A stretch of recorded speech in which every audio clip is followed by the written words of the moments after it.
Follow the yellow brick road. Follow the yellow brick road. Follow, follow, follow, follow, follow, follow, follow, follow. Follow the yellow brick road. Follow the yellow brick road. Follow the yellow brick road. You're off to see the wizard, the wonderful Wizard of Oz. You'll find he is a whiz of a whiz, if ever a whiz there was. If ever, oh, ever a whiz there was, the Wizard of Oz is one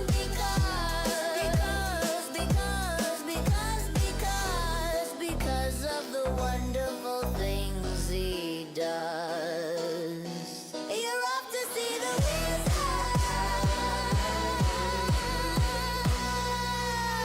the wonderful Wizard of Oz.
And we're back with update on this Davy Chase situation.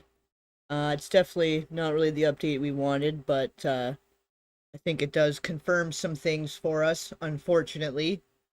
So I do apologize. I am a little bit late on the situation. Obviously, this was reported a day or two ago, a couple days ago, some of the outlets, and through today.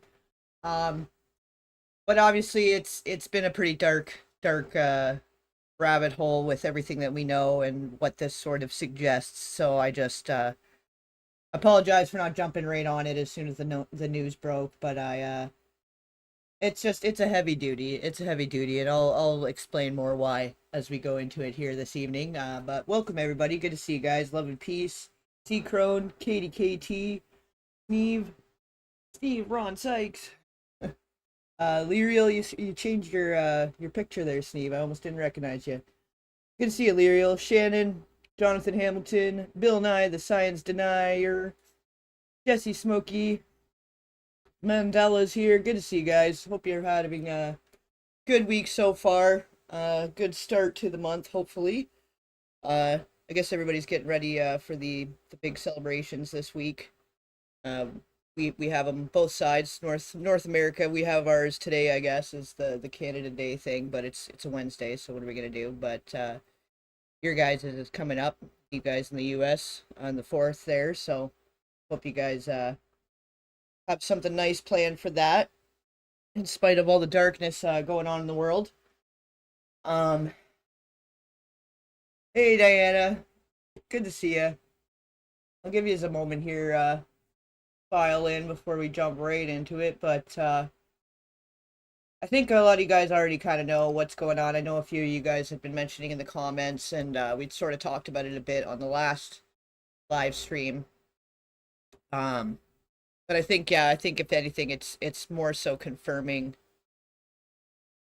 what I kind of thought might have happened, because if the parents and the manager guy and all these friends had been searching for her and had been trying to get her the help for all those years, it just didn't make sense. So the only way that it made sense, it it just makes it an even more tragic story. And if with everything we already know, you know, if it wasn't that, then it's still tragic because what would have driven her to get to such a point? You know, what kind of trauma had she been through? You know, Ridiculous, Jared Jaguar, Sean Patrick, good to see you guys. Welcome, welcome everybody. Kimberly, much love, guys. But yeah, so I guess we'll jump into it here. They were saying meningitis, but I guess overall it was HIV/AIDS, which again too is a complication of intravenous drug use, which right from the get-go, if you guys were following, you know, I'd kind of been thinking that that's what it was to begin with, due to the septic shock and having all these blood infections. Really, the only way to get to that point and not be living in a third world country in a war-torn uh, area would be to be doing it to yourself, you know, in such a fashion. Uh, so it's really, really sad because I mean, HIV, you can contract that from intravenous drugs, or you know, there's various other ways, but it seems to be that that might have been the way that she'd contracted it. But obviously, she was going through a lot of medical issues right near the end, and it's so sad to think of how long she must have suffered for before she finally was brought for medical attention. It's horrific. It really is truly horrific.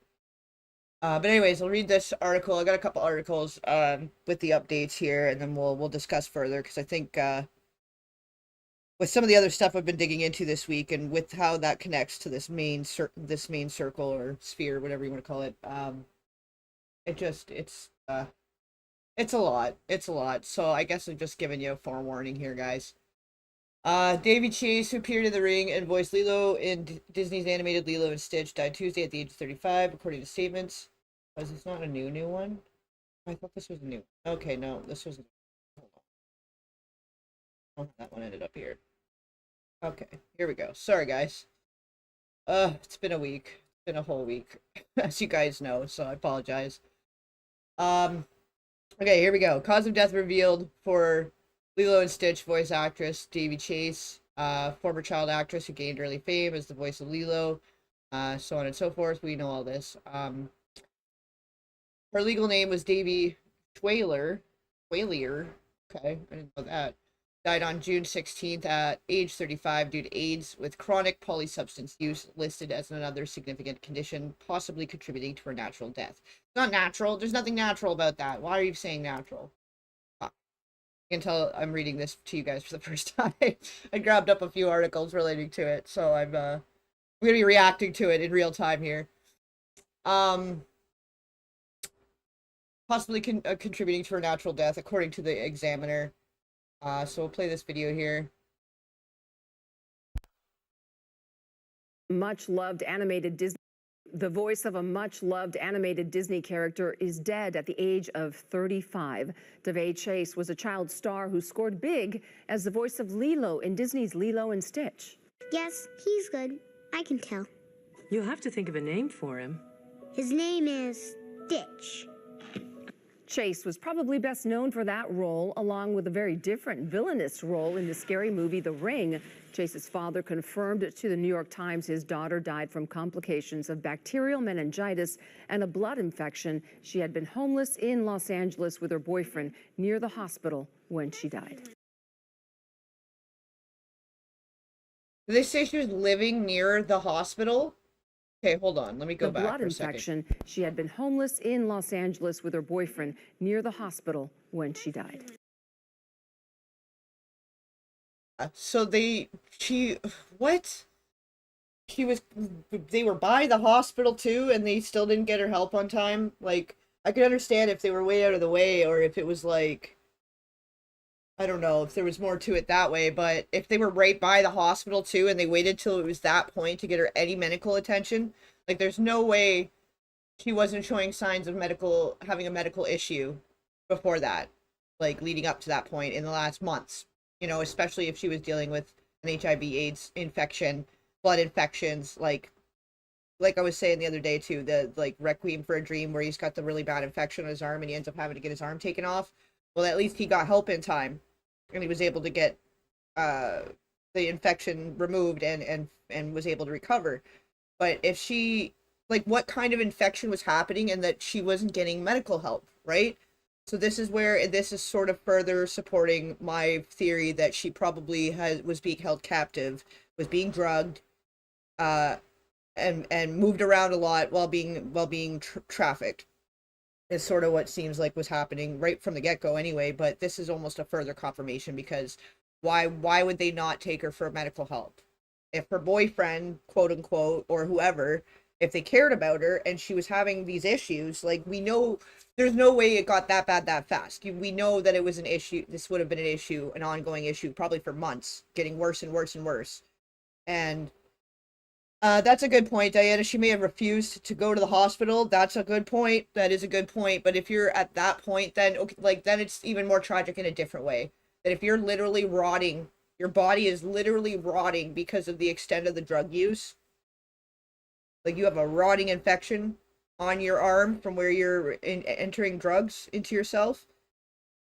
That's such a low state of desperation and sadness and trauma that it's like I couldn't even. I really, like, I don't know which would be worse at this point, and that's why I kind of needed a day even before bringing this to the table, you know.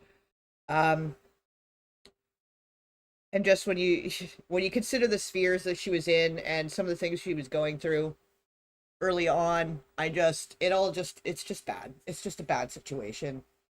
Yeah, anyway, we'll finish this article and then I'll go into it more, where this is coming from. But I've been working on the degeneracy files, the Ellen side of things, in relation to the Diddy and the Bieber and all this stuff, in between some other stuff here. And the one movie she did, that the girl in room 13, that was about trafficking, Anne Heche had done near the end of her life, because that's obviously going to come up in the DeGeneres files. But that movie, it pretty much shows exactly how girls are taken onto the street. They're taken off, like, taken in by somebody and forced into trafficking, and how they break them and how they what they put them through to get them to submit to the situation.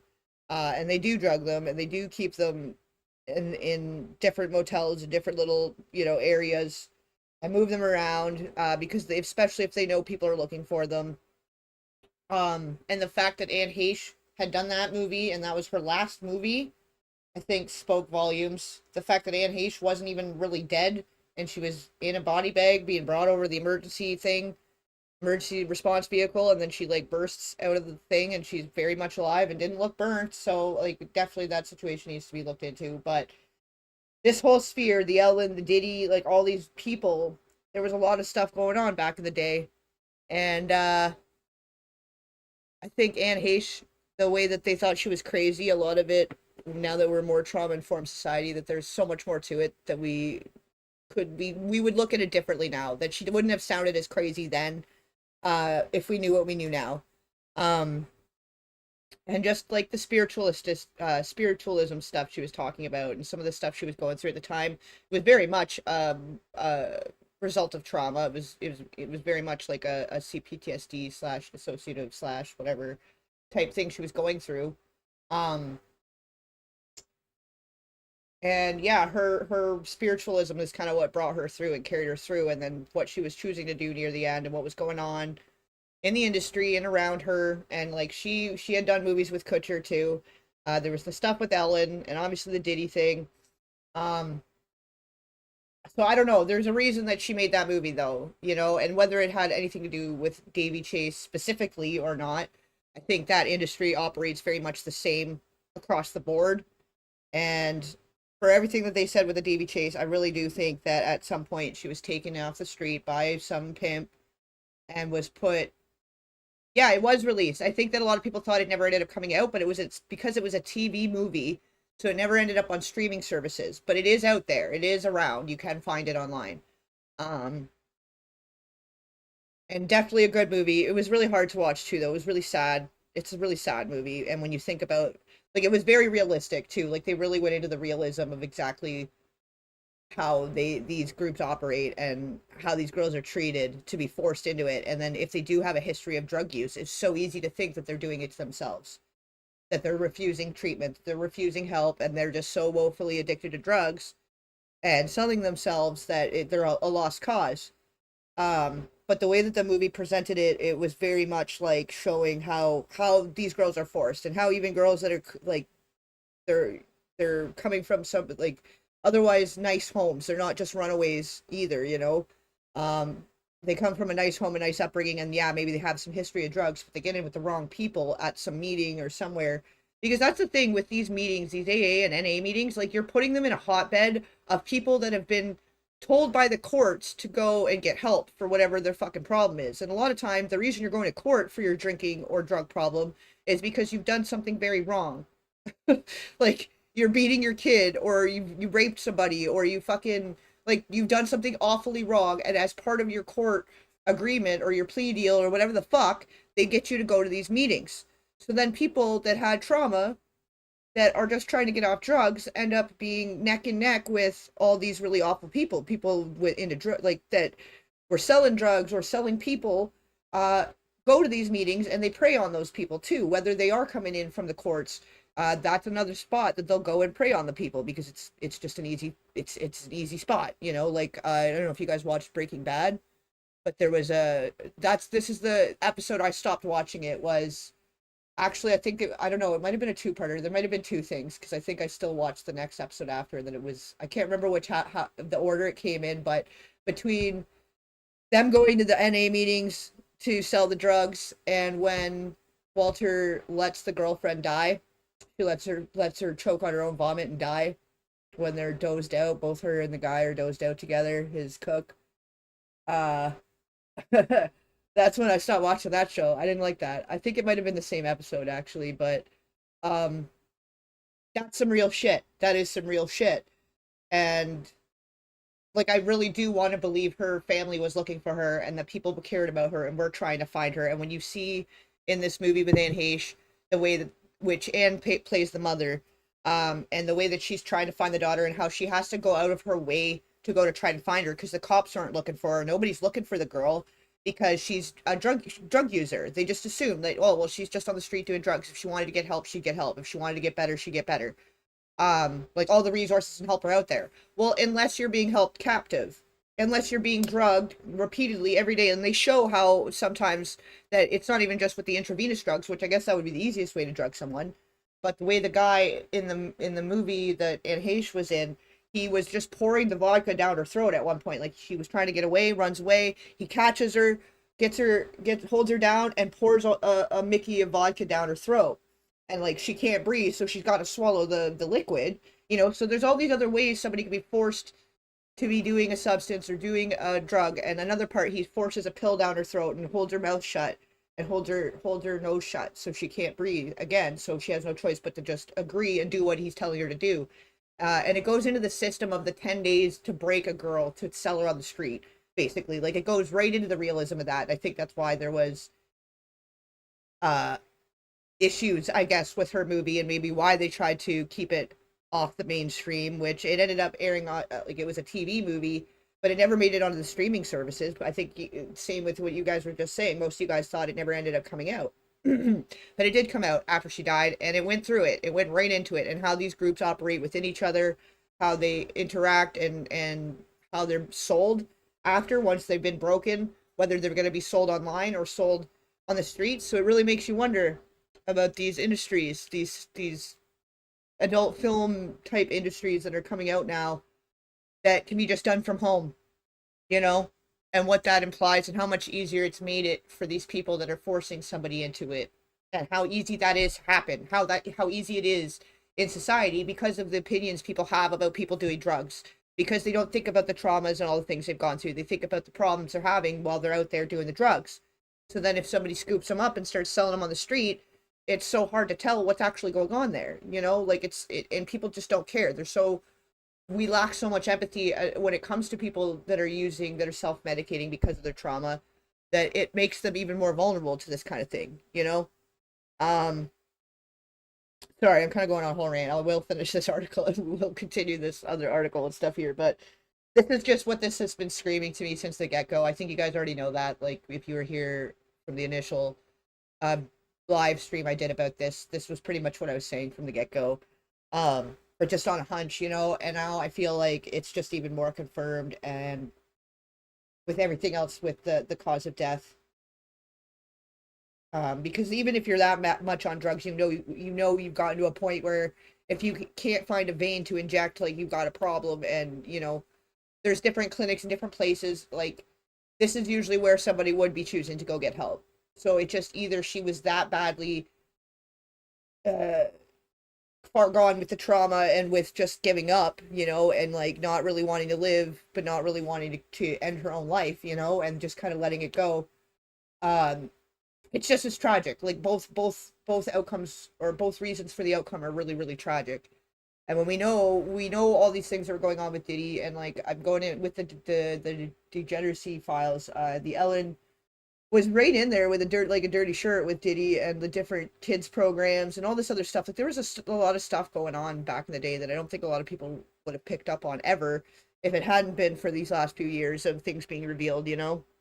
And yeah, between the Diddy and the Ashton and everything that went on, like, just in the Ellen sphere, with all the people that died in that sphere, the people that died in the Diddy sphere, whether it was accidentally, on purpose, untimely, mysteriously, suspiciously, like, there's dozens of them. There's dozens of, even Brittany Murphy's connected to it somehow, you know? Like, there's all these different connections through all these deaths over the years.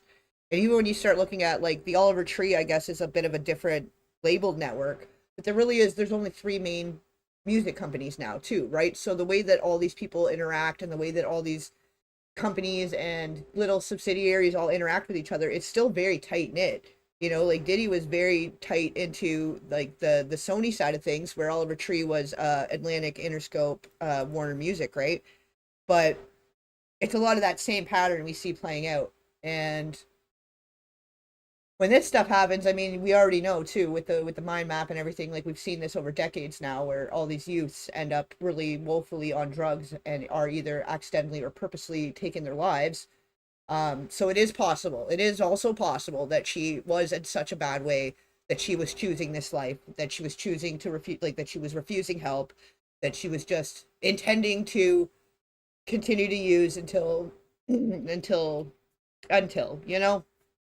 But then the fact that she had all that money, and like, there was just so many other things about it that are so frigging weird, that makes me think that there's more being covered up, you know. um but anyway, let me finish this article, and then I'll catch up with you guys in the chat a bit, because I do want this sort of to be a little bit of a discussion, because I think there is something to be learned here, uh just in your own communities, for your own sake, your own kids, you know. If you got teenagers or you got grandkids or anything, like, this is stuff that you should be aware of, that's happening to people. And you know, because it's not just famous people that this shit happens to, you know. Like, maybe their lives are amplified and magnified, you know, and on the world stage. So you know, this is what we hear about, and this is what we kind of have to work with here. But this is the kind of shit happening everywhere. This is happening everywhere because of the trauma. Like, kids, so many kids choose the streets over their own home because of the trauma, because of the abuse.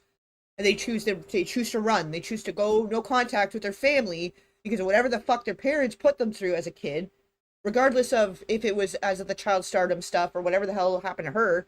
This kind of stuff is happening everywhere, you know. And then these kids run away from home, and they end up in these bad situations. They end up, yeah, selling themselves or having these things happen to them. And it's like, when are we going to learn? You know, when as a society are we going to start to see this and be able to do something about it before it gets to a point, before it's too late? Like, how many times does this need to happen? You know, and obviously this is slightly different than like just an accidental overdose or something like that, you know. But like, this circulated in the media. This was a thing that came out. So the fact that the manager never said anything makes me believe that there might have been more of an involvement. And like, that, yes, on the street, a child star, somebody with this sort of notoriety, would be a hot commodity on the street. And not saying that they did or didn't, but why wouldn't you say anything? Why did you wait all that time? Why are you going to wait and try to make a documentary about it before coming to the internet for help? because that's pretty much what he was saying is, oh, well, I figured we needed to go ask for help to the internet, and let everybody know what was going on, and get help for her. So we were going to make a documentary about it. So why didn't you just say it? You knew she was on the street and it had all this happening to her, and that there was money there that she could have got help, right? So that says to me either you're complicit or you're a fucking opportunistic, selfish piece of shit. Like, I'm gonna try to choose my words carefully here because I don't want to go breaking any rules here. But, like, neither way, that doesn't look good. You know? Anyways, okay, for real, I'm gonna finish this article and then I will catch up with you guys.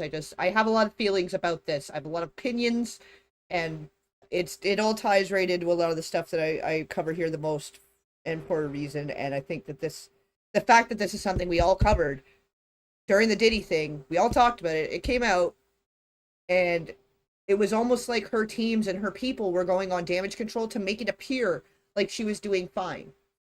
You know, that she was just out doing her life and taking a break from social media. And, you know, because even I looked into it, right? Because people were asking, like, and like the adopted daughter, too, of Diddy, like all these people that were around the sphere, like, I looked into it. And it all appeared normal. Like somebody was going out of their way to make it appear on social media that everything was fucking normal. And nobody said anything. Nobody was saying anything. There was no, if this had been 10 years and nobody had said anything about it, you know? Like, that's fucking weird to me. That seems really fucking weird to me. Anyways, okay. She was, all right, yeah, the boyfriend had made the thing, the GoFundMe, said it had dramatically worsened because, like, he waited till the fucking final minute to get her help, which also says to me probably it was a trafficking situation, because for one, you don't want to lose your top earner on the street, or one of your top earners. For two, you don't want her to go get help and have her friends and family get her again and get her away from you. For three, it's a crime. If she's able to regain consciousness and not be on drugs for a few days and can tell them what's happening to her, then that whole crime ring gets busted up, right? So there's several different reasons, or not several, but a few different reasons that would explain why they wouldn't get her help. If you're the boyfriend and you care about her and you love her, why did you wait till she was literally rotting from the inside with an infection? You know? Okay, she was diagnosed with meningitis and several serious blood infections. Her condition has become critical. The doctors have told me she may not have much time left because you didn't give her time. You waited. You waited to the last fucking minute. You didn't give a shit. You're probably on drugs too, or whatever's fucking happening. Everybody's in the fucking thing, doing the crimes on the street. I don't know. Like, I find it hard to believe anyone in her life that was in her close proximity gave a fuck about her. I want to believe the family was looking for her. I want to believe some of the things that they're saying, but everything we're being presented just says nobody gave a fuck about her, and it fucking hurts my heart, man. Okay. So we know what the GoFundMe said. I'll just kind of see if there's anything new here. A lot of it's just kind of a regurgitation of what we know already. But the cause of death was AIDS. Is kind of what they're going with, but I would say the fucking system failed her completely. Society failed her completely. That was her cause. There's nothing natural about it. Okay, so the cause of death for Daveigh Chase, the actress who crawled out of a TV and horror film, The Ring, and voiced Lilo in Disney's animated chronic polysubstance abuse, use of natural drugs, other conditions, and saying that it was natural. Nothing natural about it. Nothing fucking natural about any of this. And if society believes that this is a natural thing and we're just, oh, it's just another sad drug death. Oh, it's so sad. Oh, just another Hollywood tragedy. Like, if they could still be dismissing it at this point, then, like, I don't know. I'm losing faith in humanity here, you know? I guess she had done the Japanese animation Spirited Away, which also, that movie was saying a lot, not gonna lie. From what I remember, I haven't seen it in a long time, but I watched it back in the day when it came out. It was on one of those TV things. And I'd seen it, and it was like, I don't know, it's hard to explain because it's very like it's a fantasy type anime kind of movie, but it basically was like a brothel, and all these really rich, gross people come in, and all the gold pops out of them, and then all these women and girls come to pick up all the bits and pick up all the the gold bits and service them. And it's saying something. It's saying something all on its own, you know? So I find it interesting that she was in that also. Um, which, yeah, we don't need to get into that whole thing. But if you know that movie, you know what I mean. That it's sort of always it's like it's got that air of saying something else that it's not saying, you know. Her father, John David Schuyler, told the New York Times that she was homeless and living in LA with her boyfriend before her death. The manager, John Ryan Jr., told the BBC last week that she had died from sepsis after suffering from meningitis in an LA hospital. Also known as Daveigh Chase, began acting at 4 years old. I wonder why they want to make sure people know her real name now, too.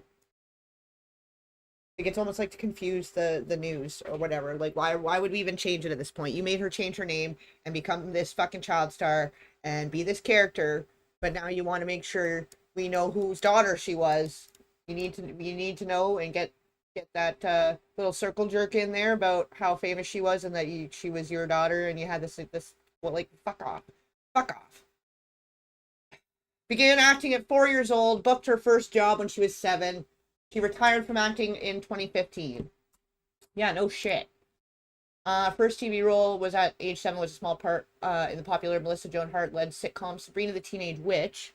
Her Hollywood breakthrough came in 2001 when she appeared as Samantha Darko in Donnie Darko, which, again, it's like, I wonder if, like, it's almost like too often that she was getting put into some of these movies, though. Like, I wonder if that was like a, let's play on her trauma a little bit, you know? I don't know, but it just bothers me. The whole situation bothers me.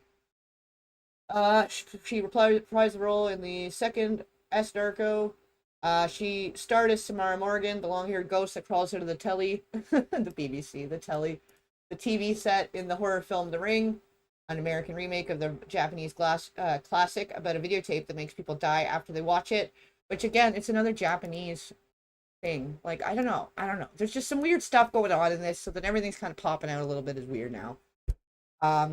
She earned a 2003 MTV Movie Award for Best Villain. That's where Diddy and Ashton were all grabbing on her, picking her up, trying to hug her, trying to put their mouths on her and shit. They invited her to the after party, and the mall was like, fuck yeah, we're going to Diddy's after party! And she was 13. Anyway, 2002, Elvis adoring Hawaiian girl Lilo in the animated Lilo and Stitch, according to she had a number of legal run-ins later in life, including being charged with drug possession and joyriding in a stolen car. She didn't know, probably, that it was stolen. She happened to be in the car when it got pulled over, and they discovered that it was stolen. But again, so this kind of shows some of the people that she was in and around with. And we watched that Anne Heche movie. The girl was trying to get away from that life. She got out of rehab. She still owed a guy money. So she goes to go pay the guy back, and he ends up grabbing her and dragging her into the car. And then the mom just thinks, then everyone, well, the mom doesn't think. She knew from the beginning something was wrong. But everyone thought, oh, she's just off doing drugs again. She just relapsed. Too bad, so sad. But anyways, all right, for real this time, I'm gonna... she was modeling. Yes, she was also modeling earlier on. I do believe you're right. The finisher. Thank you for that. Yes, there's a whole thing to it. There is a lot more, and actually, I could probably I'll bring up her wiki here, and maybe we'll dig into it a little more. But I'm gonna catch up with you guys in the chat here before we go deeper. Yeah. So yeah, Anne's movie. It's called The Girl in Room 13, and I think it's a Lifetime movie. I think you're right, Lyriel. It's a Lifetime movie, but it was definitely worth the watch. They did put a lot of thought and time and care into it, as far as educating people about how this stuff happens, and kind of what to look out for, how to kind of like, it gives you a little more insight, anyways, into it, which I think is important to know for anybody that's got kids. Like, I think this is stuff that more people need to have more of an education in knowing how easily it can happen to just anybody. Like, it's not just the runaways. It's not just, like the way this girl, she was very well loved. She had a nice family, a nice home. Everything was great in her life for the most part, but she had struggled with some drugs at some point and then went to get help. And then the way that she was dragged off back onto the street, like, I feel like that happens so much more than we realize, but because we dismiss it so quickly and so easily, that people are just drug abusers or whatever, or they're junkies or they're this or they're that, and they don't think about that maybe that's not a life that they actually want, that maybe they're being forced into that life, that maybe they owe somebody money and that person's making them work it off a different way too. Like there's other layers to that, that maybe they're not fully forced, but it's like, well, you're going to work it off and pay me back some way. You're not doing drugs anymore, you're not selling them anymore, you're not doing this, you're going to work them off some way, or I'm going to take out your family, is the kind of shit that these people on like drug I wouldn't say kingpin, but like a drug guy, main drug guys, like big bad drug guys, not just a weed dealer, people that are running the streets. That's the kind of shit that they'll do. That's the kind of shit they do. So it could have also been that, but she had all this money. So this is where it makes this situation a little weirder, is that she had all that money sitting there. So if it was about money, if it was about, you know, I don't know. So that's what makes it weirder. What makes it weirder, but or she could have been taken into witness protection. That's a good point, Articulisa. Possible with everything that's coming up with the Diddy and more of these lawsuits coming out and more stuff happening, and for how kind of within the whole sphere she was, and if she'd gone to one of those parties, if she was one of those kids that was filing a lawsuit, I don't know. But then for this to be her death story, for them to be ending it on this note, is so disrespectful. So disrespectful. I'm amazed nobody's done a FOIA to get the body cam from that Anne Heche ambulance accident. I'm sure they've tried. It depends on who you're contacting and where, but I found it's kind of complicated, and maybe it's different in Canada, but I was trying to get more information about the Ryan Grantham case, because that was Canadian, and that's something is still on the back burner of a project I'm working on too. I gotta recircle back to some things and get them done. But I kind of was waiting to find out more about that, if I could get any more details through a request. But they were kind of making it difficult and kind of weren't, like, I don't know, it's hard to explain even, but the back and forth was like, whatever. Hopefully I could get somewhere with it sometime, and once the video's done, then I'll explain it all then. We don't have to get into it right now, it's a whole different thing. But sometimes people do try and they're not able to get it for whatever reason, and sometimes it's because the case has been sealed, which again kind of just makes it sketchy. It makes it seem a little more shady, and I don't know. But I am going to touch on that and go into it a little more, and the DJ Twitch and some of the other stuff that was going on within the Ellen sphere. That time she tried to have her own Bieber, and like there's just so many more weird things in between that I don't think a lot of people realized that are part of this bigger puzzle. So yeah, I guess keep an eye out for that too. It's going to come out at some point here, hopefully sooner than later, and then I got to get the next Nick thing, and then I've got the Linkin Park thing also. So we're gonna get there though. We're making it work. It's fine. We're keeping it together here. It's just a lot of dark. But we gotta go through it. We gotta face it and quit running away from it. Because I think the leading cause of self-medication is trauma, is because society has kind of trained us to be like, oh, well, it's in the past, just let it go. It teaches you to kind of like just run away from it, you know, and forget about it and just bury it, put it under the rug, you know? And then I think it has to come out in some way. And oftentimes it comes out with self-medication or self-destructive behaviors, or externally destructive behaviors, harm to others, you know? So I don't know. I think we are learning some stuff from this. I think it is making some progress as we go, I hope. But it's crazy that the way that they're still spin these stories and the way that they're reported and the way people still see it is just oh yeah, just another sad drug story, and they don't think anything else of it. They don't look any further into it, and it's like, this is why it's so easy for it to still be happening all the time, everywhere. You know, from these little street networks that are happening that were represented in that Anne Heche movie, to all the way up to the top with like the Diddy and the Epstein and all these ones. Like there's all layers in between, and the ones that become the most submissive and the most that are broken in the best, I guess, off the street, those are the ones that end up finding their way up the ranks to these other places, right? It's not all just these people that are in the industry, it's people outside of the industry that are brought in to service people in the industry too, right? So this whole trafficking thing, I think overall we need to put more of a spotlight on it and have more education for people about all the ins and outs of it. Because there is so much more to it, and it's not just as cut and dry as they've put it for her situation, you know. Yeah, yeah, I'm sure people have tried. But yeah, California, I think, I don't know. I think it's different in different regions too for when you're trying to do the FOIA request thing. Which, because I kind of wanted to start figuring it out though, because I think for going into the future here to be able to know what I'm doing with that and get my own information, um, when it's hard to find it online, if it's not online yet, to be able to make the request myself as a media person, it makes sense, right? So, I've been trying to figure that out and trying to get somewhere on it. And sometimes they want you to pay them. Sometimes they like you have to fill out this whole thing. So it's different. It's different in different regions. It was the saddest part of Breaking Bad. Yeah, you know, you guys know.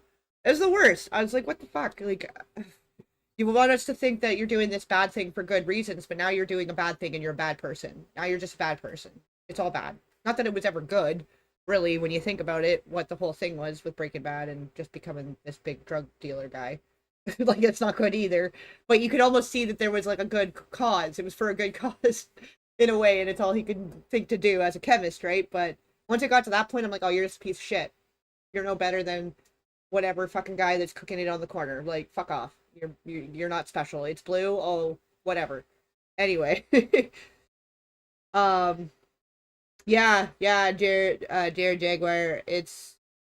They'll exactly and they'll make you wait. They'll make you wait a long time, and like they have other ways of not letting you have it. Even if you are allowed to have it, they put you through so many hoops sometimes that it's like it's just yeah, you know. So maybe there are people just still waiting on that, you know. But that actually might be worth looking into to go and just see what comes out of it as somebody coming from a different place too, maybe. Because I think maybe if you're in that region, they're different about it. Maybe I don't know. I don't really know. I guess it would depend. It would depend on the outlet or person reaching out, I guess. But yeah, especially vulnerable women. And when you think about the kinds of help that they have, like these meetings and these groups and these different things, and then how a lot of people are there on a court mandate, you know, what do they say? That the people that are getting therapy aren't the ones who need therapy. The people that cause their trauma are the ones that need therapy and aren't getting it or whatever, you know? Something like that, right? So you put these people in these rooms and it's all these victims in putting them into this system that's literally built basically to protect the abuser and to conceal and silence the victim. Like that's really what it is. The mental health system even is like pretty much now you go there like for the most part. I don't know how it is everywhere, but the last I knew about the mental health industry is that you go in like a cat like a cattle. They bring you through like cattle, like 5 minutes. They do on the computer. And they're like, oh, this is the new wonder drug that I'm getting the most benefit out of right now. This one's giving the biggest kickbacks. I'm getting the most incentives for this new wonder drug. I think you might just need this new wonder drug, and they send you on your way. You know, so I think that I don't know. And then yeah, when you consider the danger within these rooms within NA and AA and some of these other places, like these places where it's like the safe injection sites and stuff too, which I'm kind of on the fence about that. But I think it is a good place for resources that people can get help if they need it or want it, and it's safer and better to prevent getting these blood infections and stuff. So that's another thing. Like all these safe injection sites and to get clean needles and to have a safe place, a clean place to do the drugs. Why would you get to this point of having such a bad so many bad medical issues unless you're being held captivity, you know what I mean? um yeah, it's been crickets about Anne Heche. Probably got a lot of other actors scared. Oh, for sure. Well, in the timing of it, it was like within 2 months or something like that between her and the DJ Twitch boss, and that was like a month after Ellen's show got canceled, and Anne had started speaking out about stuff to do with their relationship and to do with Ellen and the kind of person she was. And I think that DJ Twitch would have likely started speaking out as well because he had put a lot into the company over the years. He was like a part producer at some point, like he had invested a lot into it. And I think he had everything. He'd already lost everything, so what more would he have had to lose by speaking out? You know what I mean? At that point, he was free to say anything he wanted about anything. And he was a judge on the So You Think You Could Dance and doing his own thing with his wife, the dance stuff, the dance competitions and shit. So he had enough of his own thing going on. So I think it was very likely he would have gone on to speak a little more openly about it. So, I mean, look what happened there. And I don't think, I don't know. I don't believe the official narrative on that, that's for sure. And then obviously the Anne Heche thing was so friggin' weird, which I'll go into it more in the video. I don't want to go too deep into it in this stream here, but it is all very similar. Like, it's all very relevant. It's all the same sphere. That movie that Anne Heche did seemed very relevant to what's likely happening to a lot of people that we don't even realize. Like, how many more of these young child stars that we think just fell off the map, or whatever's happening, they're off doing drugs. Their family just thinks they're off doing drugs and doesn't really get, like, they don't really know what to do about it. But they've been lost into this system where they're making content online, or they're being sold on the street, or whatever's happening. And being a former child star or being some former star, that would make you a hot commodity. You know, like, shit. You put somebody like any famous person goes onto OnlyFans and they make like $1 billion overnight. Maybe not like $1 billion, but like, look at Denise Richards. Denise Richards got on there and she made a ton of money in no time, and she's like not even really been a thing for a really long time, and she's older.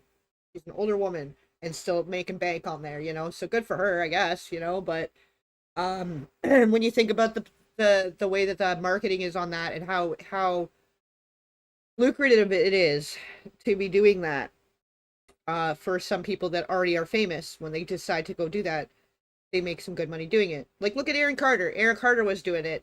To try to pay back all the debt of the taxes and shit that his parents left him with when he turned 18, and trying to make back his money and get himself, build himself up again. And he built himself up back from a little apartment back up to being pretty set. Like, good for him. But he had ended up doing some adult content.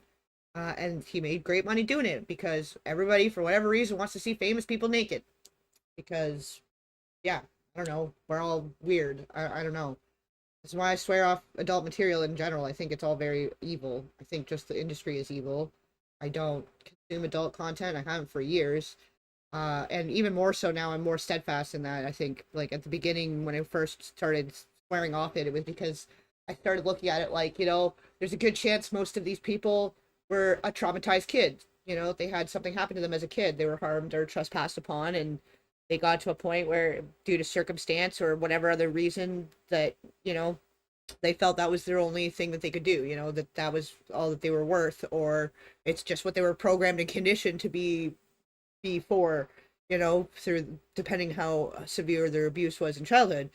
Some people, it's like, that's part of the program, it's the conditioning, and that's just what they think they're meant to do, you know. And that's sad. That's all very sad, no matter how you look at it, of the reasons why people end up in adult film or adult situations. It's not great.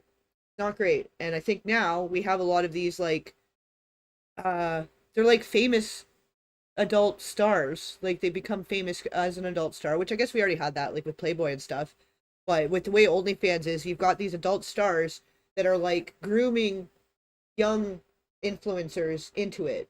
Like, young former child influencers, child whatever, like, whatever the fuck you want to call them, child stars, kind of, but online, being groomed into the adult industry by some of these girls, and they make it look very glamorous, and they glorify it, and oh, look at the mansion, and look at the thing. Like, very few people on those apps are making that kind of money, and then they've revealed everything they've got to show for their $6 a month, and everybody they've ever known now knows what they look like. They made their $100, and they'll never get their dignity back again. You know, that's what it is for most people.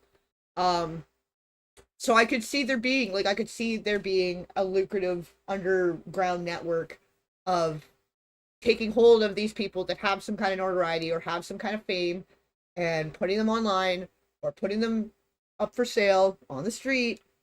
You know, that seems the most likely situation out of all of the possible situations of what was happening with Daveigh near the end of her life. And I think it is a lot more prevalent than we realize. You know, I think that probably the adult film industry, being as successful as it is, it's not as much voluntary as they want everyone to believe. I think that probably more of them, it's against their will, maybe not forced, but they feel that there's no other options for them. They don't feel that there's any other career path that they could take based on their education or based on their economic situation or whatever. You know, there's some matter of circumstance that's led them to that.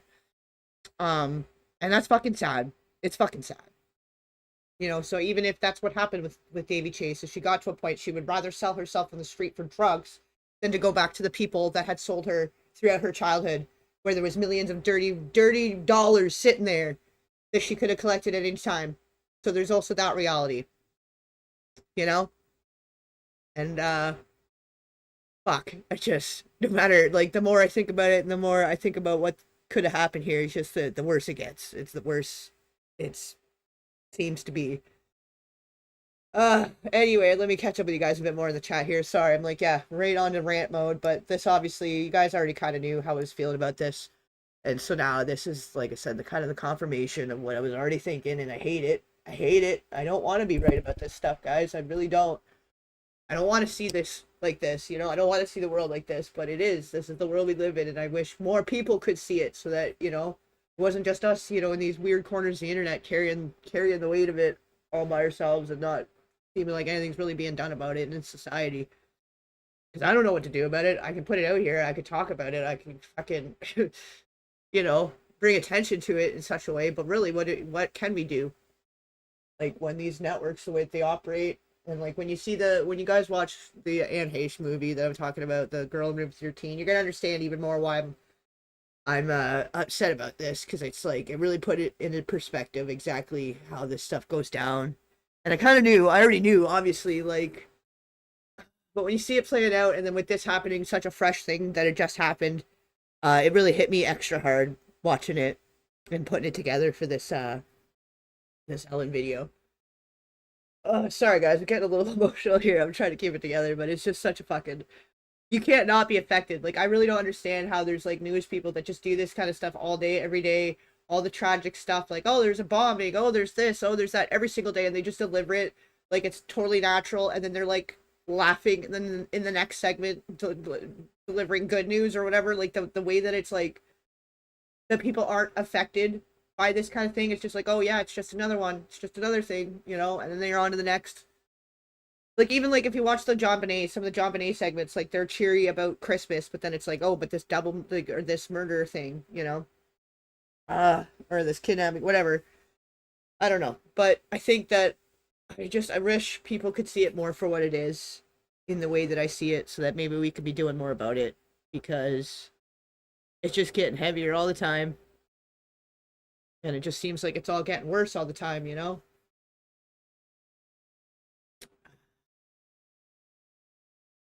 That's when yeah. Sorry, I'm like way behind on the chat here, guys. I'm gonna try to catch up here, and then we'll continue the discussion here. I keep going on a rant, but I guess you guys are feeling the same way, though. Obviously, and you guys reacting and stuff.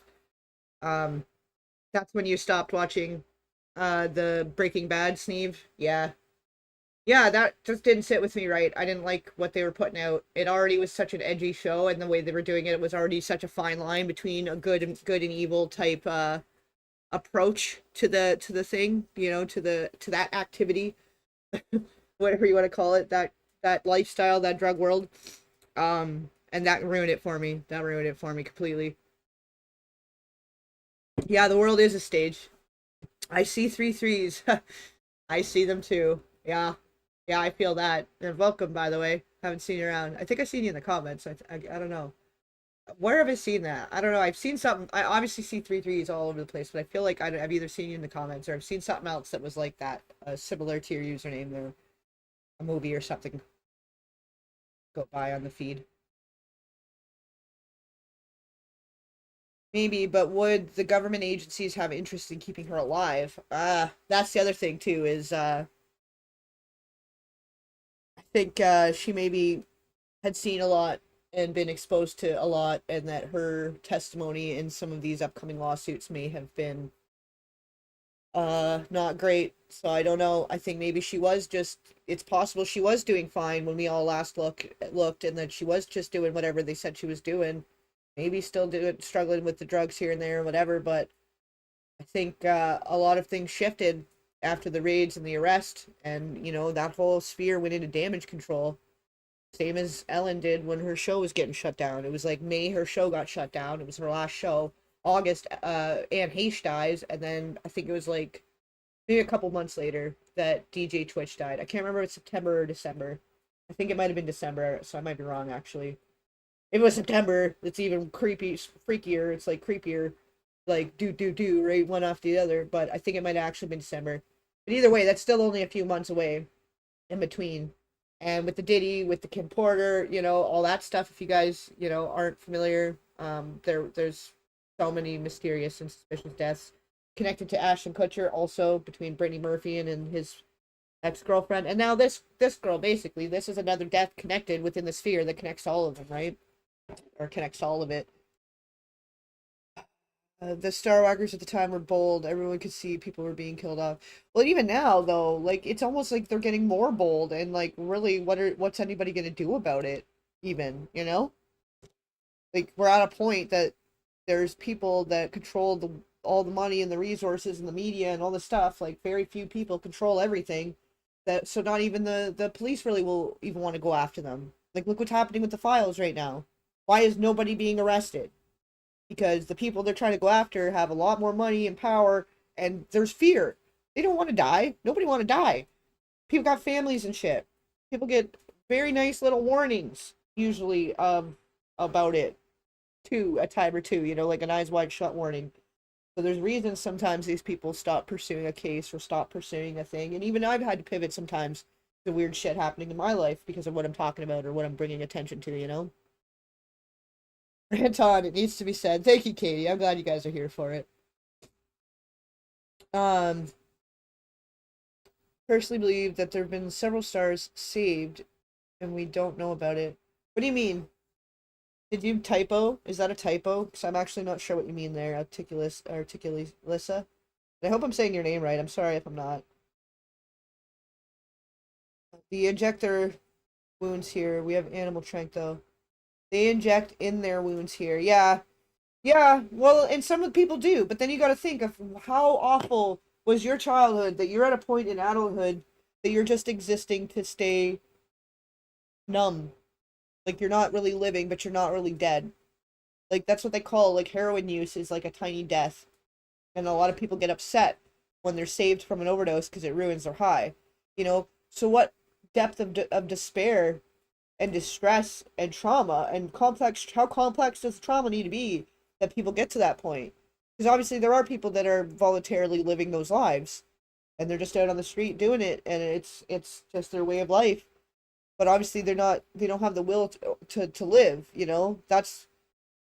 don't necessarily want to die, but they no longer have the will to live, is what that tells me. And that's fucking sad. And the fact that we just treat them like these throwaway junkie problem and nobody gives a shit. Like, oh, they're doing it to themselves. Oh, if they wanted help, they get help. Oh, if they, well, maybe the help that they're being offered isn't actually helping anybody. The rates of people ending their own lives and having to be medicated and having all this mental health stuff has only increased year on year. We're supposed to have the most conventional, advanced medical system on the fucking planet, and we're just making all the problems worse. So why is that? Why would people choose the drugs on the street versus the drugs they're being given by the farmers?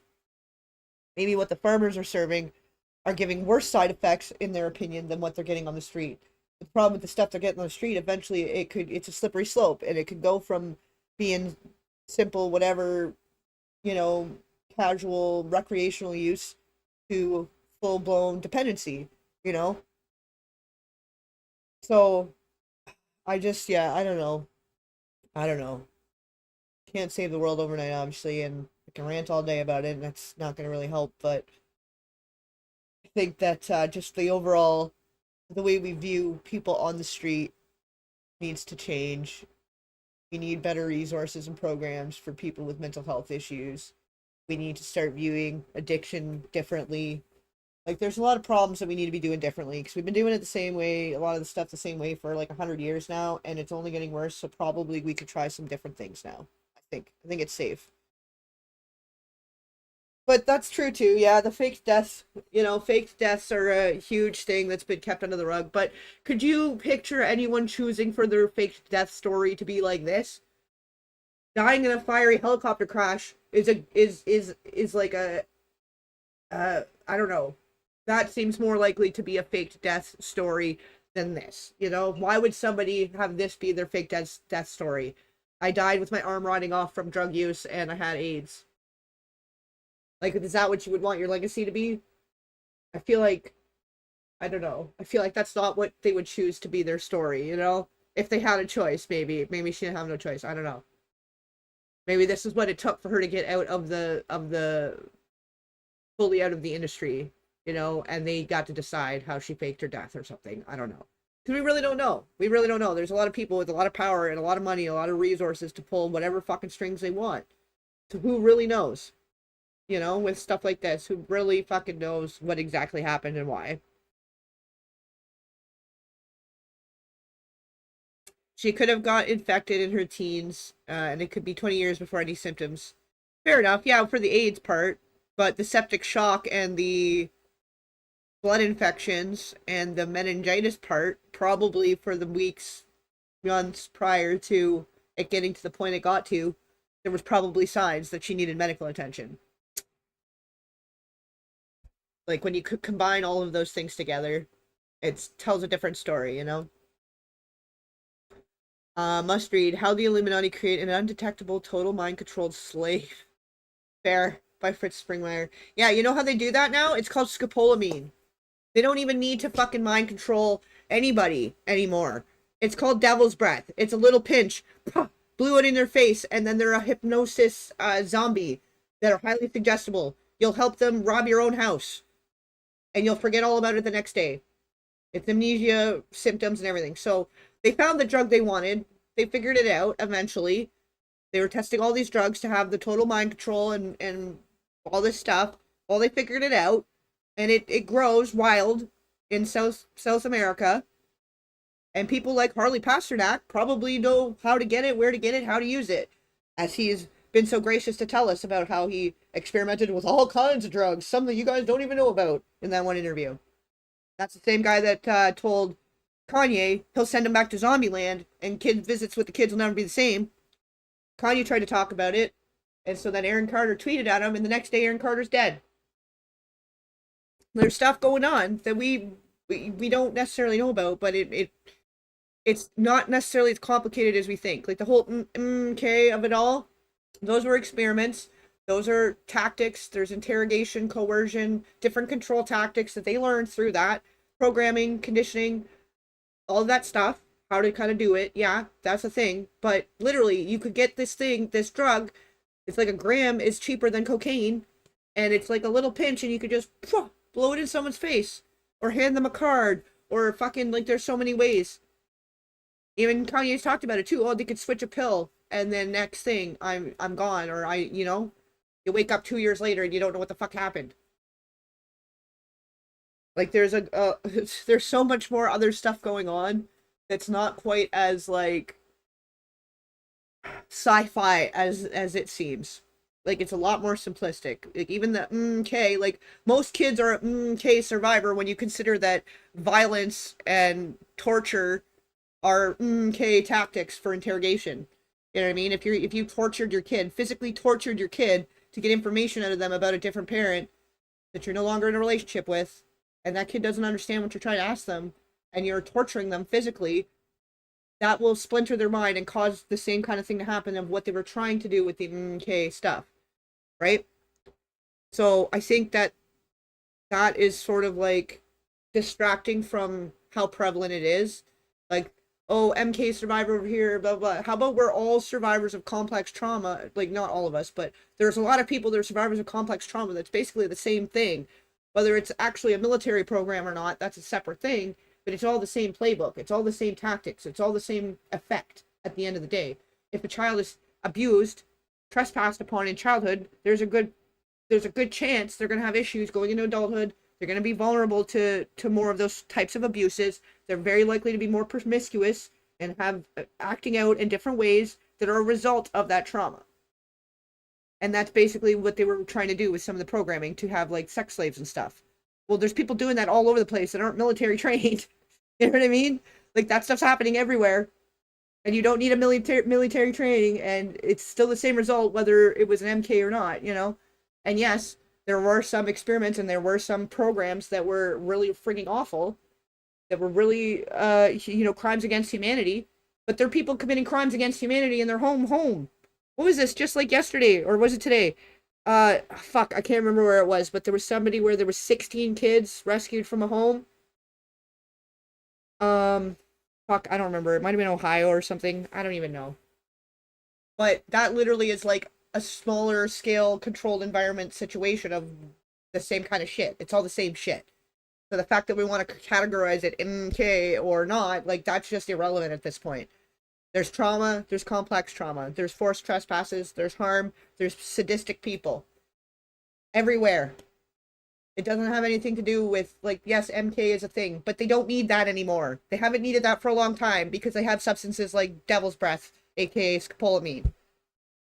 And that turned up in the Epstein files. That's another one that they're probably trying to, that's why they don't want to release the rest of the files, because it's confirming more stuff about the MK that they didn't want us to know. And all of that was just experimenting. And now they've been doing it for all these years. That's the same kind of playbook. It's been passed down throughout the ages, over the decades, within the industry, in the military, in religion, all over, to be able to control the masses, to control people within their own homes, you know? Parental control, that's MK. If you were beaten, savagely beaten as a child, if you couldn't talk about shit outside the home, if you were put in a position where you were starving, you fucking, like, there's different various degrees of torture, torturous upbringing, sensory deprivation, all this stuff that can happen, that is, it's just as bad, if not worse.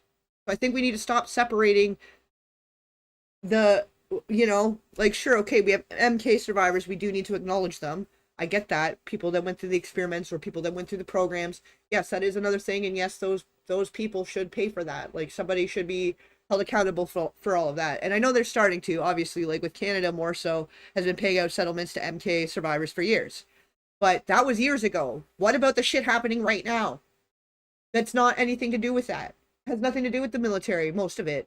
You don't need the military to do all the things that they learned to do over the course of 30 years. You don't need a military background to know how to drug somebody and force them into doing whatever, to threaten to kill their family if they don't do X, Y, Z, you know? I'm not saying anybody should do that, obviously, but I mean, like, people will just figure it out. You don't need to have an MK background or knowledge to do the exact same thing, to have the same outcome, you know? And I think that's what people miss out on the most, that they think that MK is this other big, scary, thing, like it's this whole other thing, but it's not really. It's all very much the same of what it's just like a making the trauma in a controlled environment versus it being organic. That's the only difference. Were you under somebody was under direction to give you a certain kind of trauma for a certain purpose, or were you just getting that trauma that created the same thing anyway, like that's what it comes down to. Is it organic trauma, or is it homegrown, or like or lab controlled, so I think we need to get away from that too, of it being this whole other fantastical thing of like I don't know, like some other, I don't even know how to explain it, like it's some crazy conspiracy thing that's happening, because it's just something that happened. We know it happened. It was history.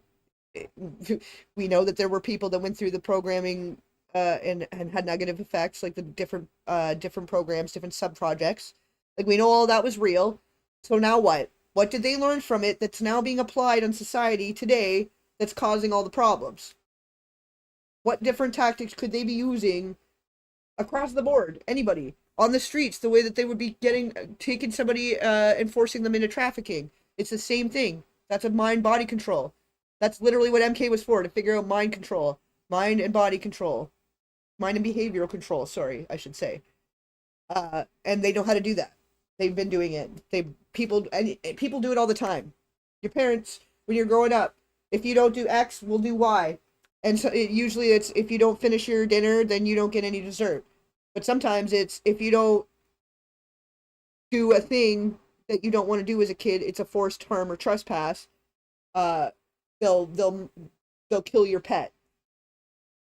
You know, like these are all tactics that anybody and everyone can use and know how to use, regardless of their level of training, education, background, economic status. I think that's where we need to get to. That it's not any one group. Everyone is capable of sadism. Everyone is capable of threats. Everyone is capable of blackmail. Everyone is capable, you know? All of these things that seem like this fantastical special military operation, everyone is capable of doing that. And they are. And they will. They do it all the time in the industry. The way that talent and people that have skills are controlled in the industry. Kanye's been trying to say it for years, and everybody talks about how crazy he is. But, Daveigh was Aaron Carter's friend. I believe that. Yeah, they would have been growing up around the same time, and they were in the same spheres. That makes sense. And perfect example. You know, if it wasn't a thing, if Kanye wasn't saying some truth, why, when he was talking about that, and then Aaron was like, hey, we should talk, like tweeted to him directly about that, like this was why he had messaged him, because Kanye had just said all this stuff about controlling and drugging people in the industry. Aaron reaches out to him, and the next day he's dead. And then Kanye disappears for a couple years. Like that Kanye we saw for a couple years before he started coming out and running his mouth again, I don't think that was actually Kanye. He was too tall. And his behavior was weird. It was not Kanye of him. You know? Did he ordered Aaron Carter's death, in your opinion? Yeah. Well, maybe not necessarily ordered, but, and actually, I don't think it was even Diddy. I think it was, his own family helped, make his death possible. I probably gotta circle back to it and bring it back up again, because at this point, what else do I have to fucking lose? I got enough attacks and problems trying to talk about the Aaron Carter thing before, but whatever. Nick Carter, his older brother, his wife was donating to the cyber terror group that was harassing him till his death. The group that took the credit for his downward spiral that led to his death, the wife was paying. She was paying them. Whatever the purpose was, whatever she thought she was paying them for, whatever the fuck the purpose, what the explanation was, I don't care. Why? Like, this was when they were trying to get him under conservatorship, so they wanted him to seem crazy. Somebody was trying to get him to seem crazy. They wanted him to be stressed and acting out and all this stuff, and they made that possible. And when he wasn't quitting and backing down and bending to whoever in his life that was trying to get him to bend, well, you know... And yeah, he was getting smart, and then he was trying to reach out to Kanye and stuff, and because he knew stuff too, he was starting to talk about the MJ stuff, and how he was approached and offered to be paid to say stuff about Michael Jackson, to lie about him.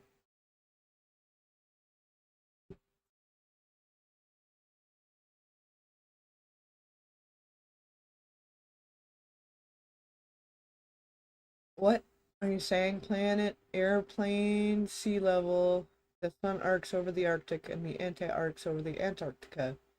I'm not really sure what you're trying to say there. Sorry, I see 3 3s. I'm sort of cryptic, and it's been a long week, and I'm not picking up what you're putting down, but I'm sure it is important also. I know we were just talking about the Antarctica thing too. But if you could elaborate, that would be cool. I'm not putting it together right now. Yeah, I've seen some stuff from Fred Springmeyer. I'll check it out. I have a whole fuckload of books I need to catch up on too, though, that are all about this stuff. Like that, I've got the Gary Webb Dark Alliance on my shelf right here right now. This is like to be finished, and some of them I haven't started yet. This Devil's Chessboard by David Talbot. Operation Chaos by Matthew Sweet. The Truth About C-1984. But that's not what it says. It says the truth about what they were calling it the past 5 years. 6 years, whatever the fuck it's been now. Secrets of the Federal Reserve by Eustace Mullins. Kill the Messenger by Nick Shue. I got a few other ones on here, but yeah. I guess I don't want to overburden you guys too, but I got some other ones too. This The Family of Secrets, The Bush Dynasty, Americans' Invisible Government, and the Hidden History of the Last 50 Years That's one next I want to read, but I haven't got that far yet. I got a lot on the go, so I will add it to the list, but I literally already have a bookshelf lined up with waiting to be read and currently being read books. I will try to get there, but I do appreciate. Um, Oh, I think we got backwards here. Hold on, let me catch up. Jump back in the chat here. You don't have contact with your family, mostly because they're all brain dead. Regarding the reality of the world, yeah, fair enough. Yeah, some people, it's not even the trauma or the abuse. They just choose to not be involved with the NPCs. Their family is an NPC cult, whatever, narcissists. We live in a very narcissistic society. It's all one cult, and they're all trying to protect it. And a lot of people aren't willing to see anything else other than that. And that's, yeah. I think a lot of people are starting to be less tolerant of that. I guess that's what they were talking about, though, with the awakening. Like, at this point, either you're awakened or you're going to be forever an NPC, and that's just the way it is. Yeah, definitely, Steve. You know things are bad when you're safer on the streets than you are with your family and friends. Absolutely. I was horrifically uh, treated as a child, and I chose the streets as a young teen. I dropped out. Uh, I was like 15, got a full-time job at 16. I bounced around like homeless for about a year or so, bounced around, couch hopped, got a full-time job, got my own place, and then never looked back. I try to be around for my family from time to time, like for the younger people, the younger cousins and stuff. But honestly, it's not worth my mental health. It's not worth the recovery time it would take after being around parts of my family. I just rather not be around. But it's sort of how it is. If you want to see some parts of the family, you end up having to see the other parts, or it just word gets around, and the next thing you got random family trying to get at you, and you just don't want to. Um, yeah. So I get it, and that's I guess why I can see things in such a way.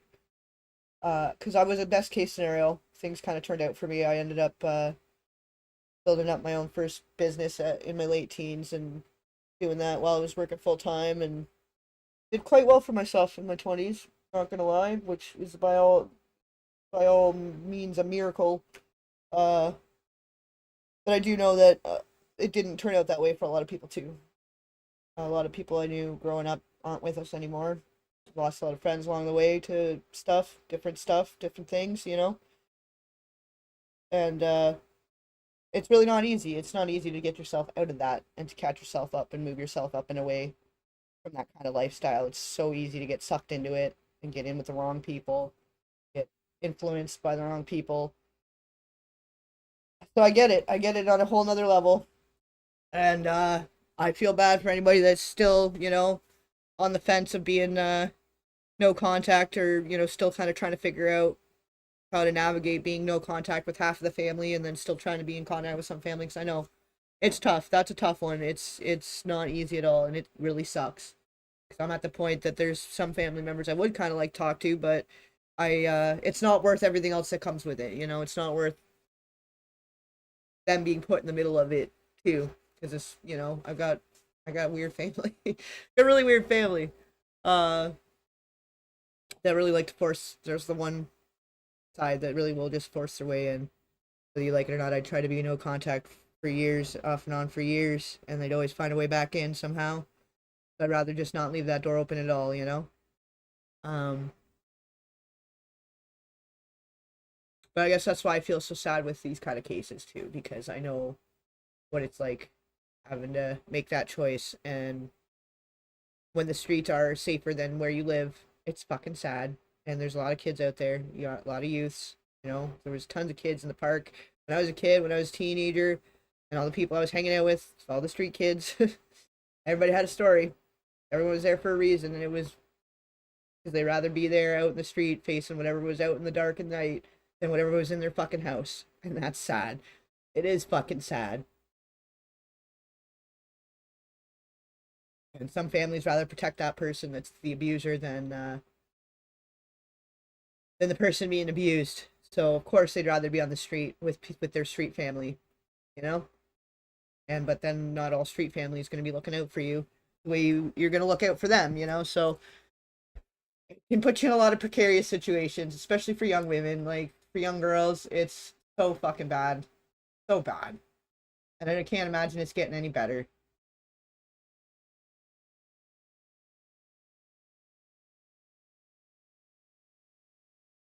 Yeah, if you have to edit conversations to keep the peace, it's not worth having. It's not worth it. I got tired of bending too with the NPC conversation. Like I got so tired of bending my beliefs and like just faking it, faking going along to get along or whatever, wearing the mask or whatever, the society mask to just fit in and go along to get along. And I don't need to fit in. I don't want to fit in. Why am I going to fit in with people that have no fucking clue what's going on in the world and that are totally happy with their NPC fucking life and not realizing anything going on around them?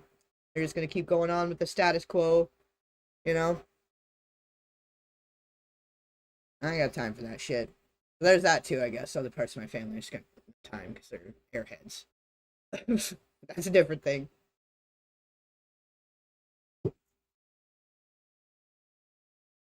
Kirk means I don't even know what you're saying. You're coming in with a lot of cryptic stuff there. I see three threes. You're on the cryptic kick today, and I'm not. I'm so sorry. I'm uh just been a long week. I'm tired. And honestly, fluoride probably. I haven't. I usually like to get the spring water for my coffee, and for the past few weeks, I've been going without. And just using the tap water. Like one more expense, I'd rather just not have right now. And I'm actually noticing a difference. The fluoride definitely, it's given me a bit of the brain fog lately. So I gotta get back on that and or just not drink coffee. Get a filter thing because yeah, different places it's not as bad, but this tap water here is like very fluoridated, and that's part of what keeps people and dumb NPCs fluoridation and stuff too. It makes it harder for the synapses to fire off, you know.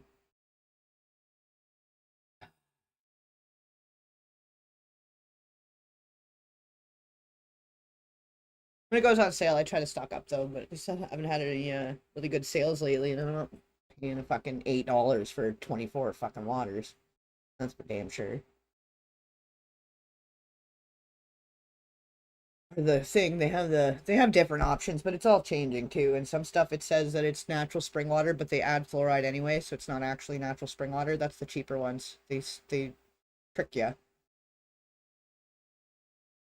You think they were slow playing her, waiting for her to die so they could cash in? Likely, yeah. Sean Patrick, I think that was another of the options that, as long as they were all still getting their money, they didn't care if she was getting her money or not, or what was going on with her.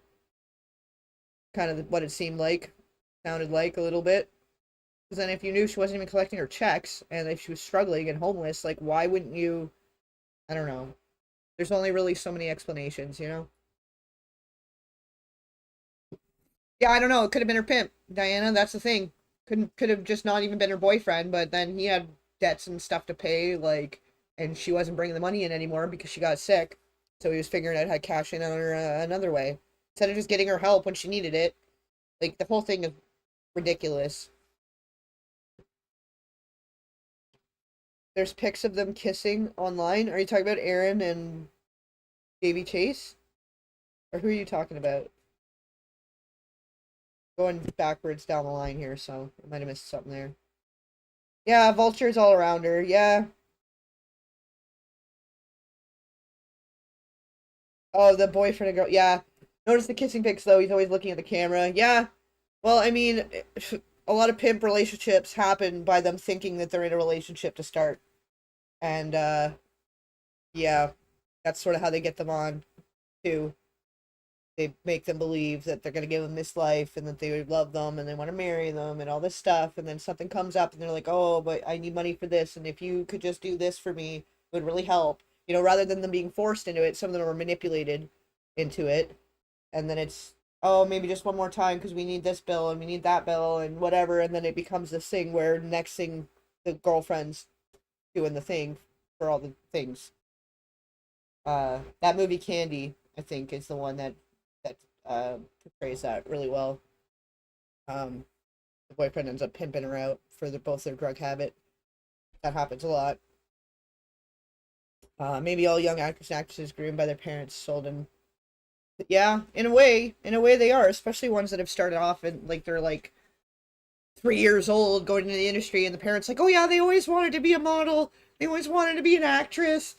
Yeah, they would watch TV and they'd be like, oh yeah, I want to be an actress. And it's like, you're fucking full of shit. You put it in their head. You told them all the wonderful things that would come with it and didn't fucking have any care or concern of what all the problems could have been that would come with it and didn't warn them. And no fucking kid, 3 to 10, has any freaking clue what their choices, the consequences of their choices. Life choices, life career choices. No 4-year-old is like, yeah, I'm gonna be a, maybe one out of 1,000 of them was like, yeah, I want to go be this, you know? But I don't think Britney Spears knew what the fuck was going on when she was 2 years old being put into dance classes and singing classes. I don't think she was making that choice, you know? So how many of them are actually making their own choice and not just being convinced because they're fucking 5 and it's so easy? Oh, you go to this audition, you'll get McDonald's after. Yeah, it's that simple. And that's a coercion. If we're going to talk about MK, that's basically an MK Ultra fucking technique. Right there. That's a coercion. That's a forced behavioral control with manipulation. Like, this is where I'm at that at this point. I'm like, yeah, okay, MK was a thing, but let's talk about how it's everywhere and everyone's using it. Everyone's doing it in their own home.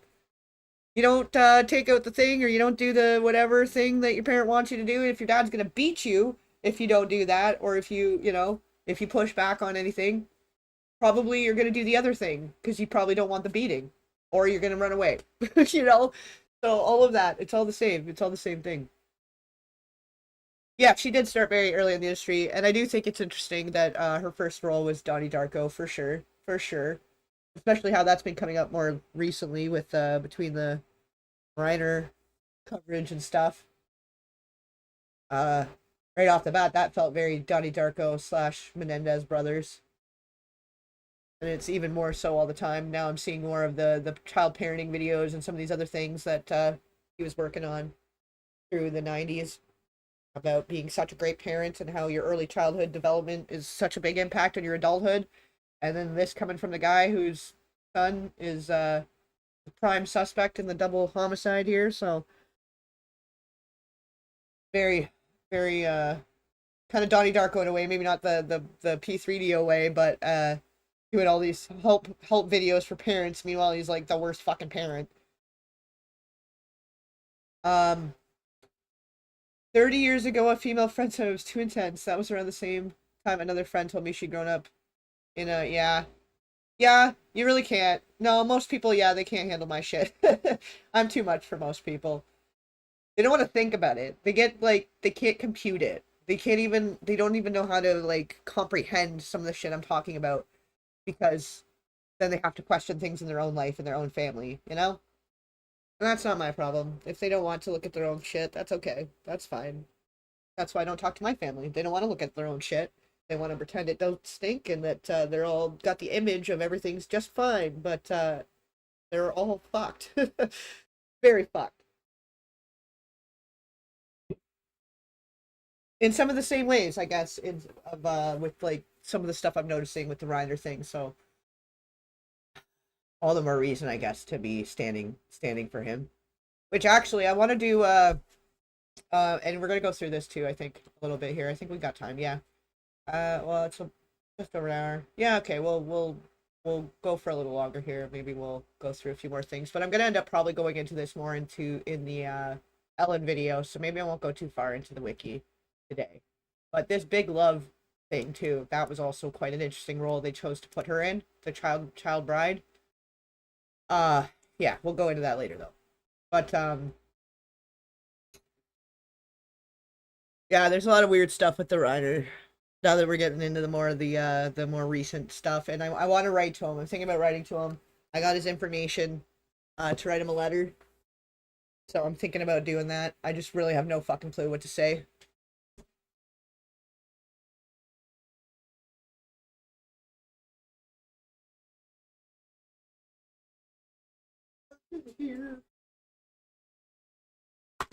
Okay.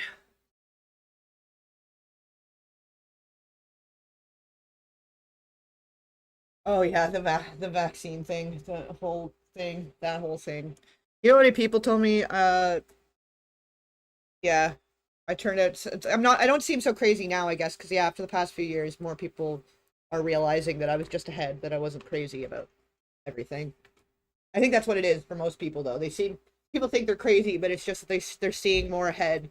They're seeing a few steps ahead of the people around them, you know? NPCs, Connie, are non-playing characters, like in a video game. The character you would go up and buy potions from, or whatever, the shop owner in a game. And you're the main player, you're playing a video game, and you're the main character doing all the quests and stuff. Everyone around that gives the quests and that's just in the world around you being a main character is an NPC. That's sort of like with Earth. Like, a lot of people are just here. They don't even have internal dialogue. They just are here floating around doing what they're told, following the status quo, keeping up with the Joneses, keeping the image, neglecting and just what's the word? Not discrediting, but dismissing the trauma within their own family. You know, they'd rather make it that it's the person's problem than the family problem, because they're all good little NPCs. As long as they're just a good NPC and they fit in with all the other NPCs, they can't see why there'd be anything wrong and why anyone in the family would have a problem with that. Probably, though, because the one person that sees the problem with it is the only one that doesn't have the problem. And it's the one that probably got the most abuse. It's probably the one that's the most or the least like the rest of them and doesn't fit in. The same kind of idea, I guess. So when you don't fit in with the people around because you're thinking, critically thinking, they're the NPCs and you're not. Probably if you're here, you're not an NPC. I think it's safe to say. If you're in this room, the only way you would find yourself here and be here willingly, voluntarily, is because you're also free thinking, making your own choice. And not to say that everybody's the main character or whatever. Like, that's sort of a narcissistic thing to say. But more that, like, you are making your own choice, that you have your own critical thought patterns, that you have your own interests and likes and dislikes, and you make your own choices. You're not making choices based on what's expected of you by society and by people around you. You're a free thinker, you know? Which, no wonder we've all been labeled as scapegoats and misfits and black sheeps and all this stuff, because we don't want to be NPCs. The NPCs can't understand why we're out here doing the quests. They're like, I'm just here to pour the beer in the tavern. Why are you out there tasting chickens? I don't know. Just thinking Fable right now. You guys remember Fable? Chicken chaser. Oh, jeez. Oh yeah, NPCs are ones that don't think outside the box. They don't consider any other life or things happening outside their own little tunnel vision world. But yeah, I think that more and more people are starting to wake up, and I think that's the difference of being awake and asleep. Is like, it's the same idea. It's the same thing. Does seem like our numbers are growing. Yes, yes, it does. I think so. More people, more people are awakened. Yeah, it's just a different way of saying it, guys. If you guys aren't gamers, then maybe you don't get it. That's okay. Uh, it's just another way of saying, like, the sheep versus the non-sheep, or the asleep versus the non-asleep, the awakened. So late, but better late than never. Elysium, good to see ya. It's been a minute. Haven't seen you around lately. Hope all is well in your world. But look at that. I got caught up. I thought I was so far behind I would never catch up. Shit. But oh, I feel a little better now that I got all that off my chest. Thanks for letting me rant at you guys for like an hour. It was kind of heavy. It was a little heavy duty for a minute there, and try to absorb it and navigate my thought process around it. But just the way that fits in with everything else I've been covering lately, and then yeah, with the more recent looking in more into this Ellen stuff, it just makes it a little more apparent, you know. And then why all these people within that sphere didn't make it, you know. It's all going hand in hand, and this Daveigh is just another casualty of the battlefield. It seems that it is. You're telling me I need to spend less time online too. I kind of wish I had some time to do some gaming or something again. I haven't played games, like actually sat and played a video game in so friggin' long. kind of nice to relax sometimes. But in the winter time, I think it's a better thing to do in the winter. You've never played a video game? Never in your life. What do you mean? How do you how do you never play a video game? That seems so weird to me. Maybe it's not though. I guess for girls don't really play video games. It's the same. I've known a lot of gamer girls though too, so I don't know. I just assume most people have played at least one game. You never played Pong or anything way back in the day? Like on the computer they had like the pinball and shit. Yeah, you get it, and you're okay. NPCs, I'm just doing my job. I'm just doing what I'm told. I'm just doing what I'm supposed to be doing. You played Pong, you know about Pong, yeah, right on, Love and Peace. Like, you gotta have played at least one game sometime. There's no way. Like, on the computer, there's all these little games and stuff. I mean, I guess I believe you that you never have, but that just seems so foreign to me. I guess I come from a generation that we were, like, the gaming generation, though. Like, I was born into the gaming generation, so if you were from a little bit of a different generation, maybe, or, I know where you're from, I guess, too. I'm sorry, not to make you feel so out of place. I'm sorry, I'm not trying to single you out. I'm just, there's got to be at least one. I find it so unbelievable, but I guess it is possible. Like, you never played those little things you got in the kids' meal? They had those little, uh, it's like little thumb buttons, and it would play, that's sort of like a video game. And it was like a little, whatever. I can't even think what the game was called now, but they had those little kind of pocket games that came with the kids' meals, with the, whatever, way back when. Tetris, yeah! Oh, Sims, I like Sims. I played a lot of Sims way back when.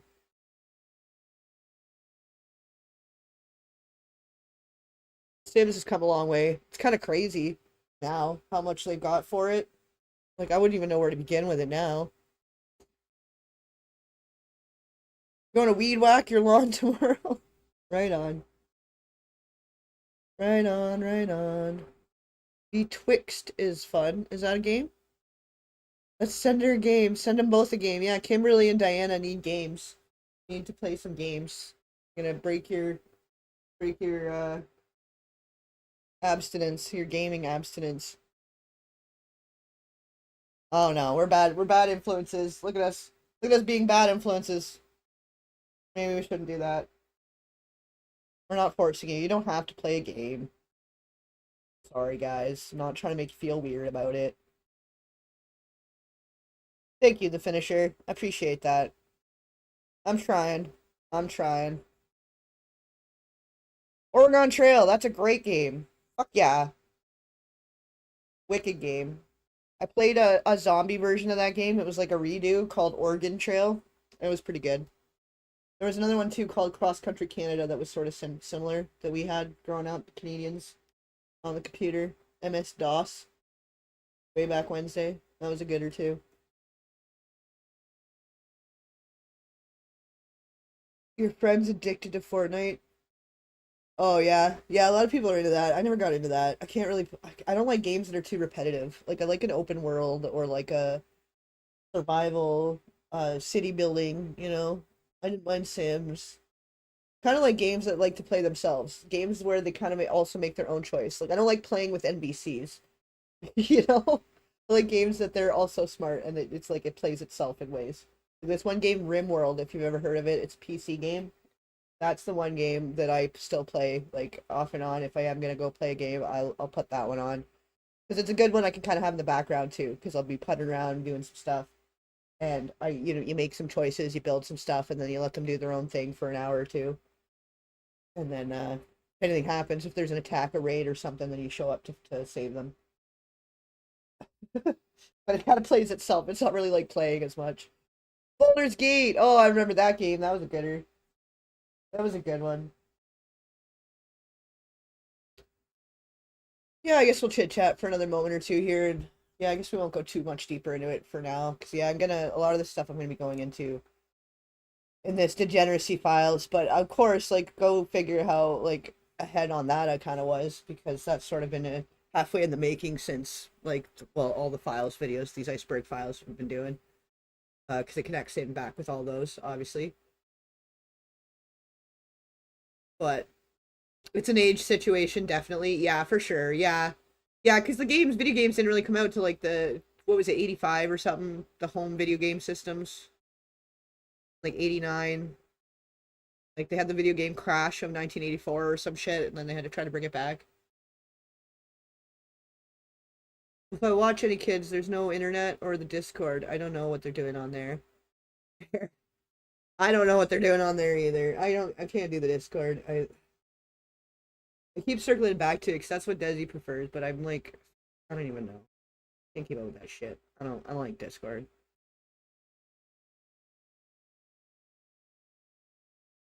But I feel like, yeah, there's such a generational gap just in like the last 5 to 10 years, let alone decades.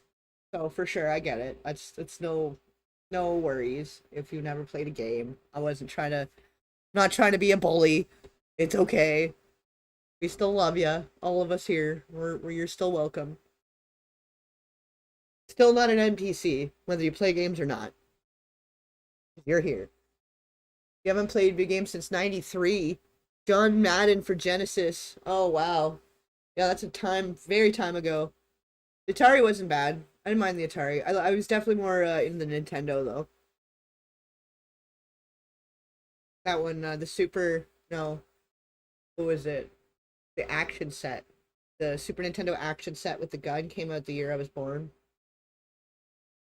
So I grew up on that shit. Duck Hunt, stuff like that. Mario, all that stuff. But definitely, I like games that you have to kind of like use your brain for. I don't like games that are just like, I don't know. I just don't like the repetition. I don't like Call of Duty or like, yeah, the Fortnite. I couldn't get into that. I don't know. You don't feel bad about having never played a video game. You feel proud. You should feel proud, to be honest, because I think like the amount of people that waste so much time on video games, it's almost as bad as like all the other things. All the other things that people are just wasting time, wasting their brain on. Like everything in moderation. I think it's fine to play video games from time to time, but there's some people that it's just like their whole fucking life. Like they work 8 hours.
Oh shit. I've been on mute. God damn it. Yeah, it's probably time to go and start winding down. Been a long time though. With this new mic, it's not as bad. It's not as touchy, so I'm able to. Because sometimes I'll think I've unmuted it and then it's still muted. That used to happen all the time. It doesn't happen as often now. This mic is way better, but I'm so sorry, guys. Yeah, I had myself on mute. I was talking to my fucking self. Probably time to call it here. It's all good. It's all good. Well, and they just shut down that CERN thing. Also, by the way, the other day they shut down the CERN, which apparently is called a hadron collider, not a halogen collider. I had always thought it was called the CERN halogen collider. So obviously, either we just skipped another fucking dimension here or something. I don't know. But apparently, a lot of people that are energetically sensitive are feeling brain foggy and extra tired this last couple days since they shut it off. So maybe there's that. I don't know. portal opened. No, they closed the portal. That's the thing. I think they closed it. And the last time they did, it was between 2018 and 2022, and things went really fucking weird. Things were like, and I don't know, it probably it's realigned itself back in the right direction, maybe, but yeah, I can agree that between 2018 and 2022, like I just things were not right. Everything in my life went wrong. But I kind of had to. I had to kind of smash it to bits to put it back together the right way and get rid of the, parasites and weasels and serpents and all the people I had in my sphere at the time. That's a story for another day. Game Boy, yeah. Game Boy was the first mobile gaming. Yeah. Yeah, Game Boy was cool. Game Boy Color. I had a Game Boy Color for a while. That was pretty cool. All the Pokemon games, that was big news back in the day. But definitely it's a generational thing for sure. For sure. But for me, yeah, to think of never playing a video game, I don't think it would have been avoidable for me growing up, you know what I mean? I don't know how I would have avoided it, but I guess if they didn't have them, it makes sense, right? Yeah, like 2018, 2019, things were starting to go kind of sideways, and then it all went to shit between 2020 and 2022, so yeah. You didn't watch Disclosure? I didn't watch it yet either. I'm kind of just waiting till it comes onto the streaming services because I kind of know I probably need to watch it for research purposes for the things that I'm covering and because it's the iceberg, the main iceberg. I just don't want to. I really just don't want to. Yeah, the Game Gear. Yeah, the Sega Game Gear, and there was the PSP. Which I forgot about the PSP, but I was talking with Buddy the other day, and he was mentioning Kingdom Hearts, and I remembered that game, and I remembered some of the Birth to Sleep and some of these other games, but I guess those ones were just for the PSP. But my buddy had the PSP, and I'm pretty sure he could plug it to the TV. I kind of remember playing it on the TV, so I was like, oh yeah, like PS2, and he was like, oh no, it wasn't on PS2. The other ones were these Kingdom Hearts games were on the PS2. I remember playing the Disney one. There was one with the Disney characters or whatever. And I remember this other one, but I guess it was on the PSP, but I could have sworn it was on the TV. So I don't really know though. Do you guys know if you could hook that to the TV? I can't really remember now, but it must have been because I totally remember this. Yeah, the Birth Sleep, and then there was the fragments, these games that they had that was like I don't even know. It was so long ago. But I remembered it at least. Yeah, Scrabble's a good time.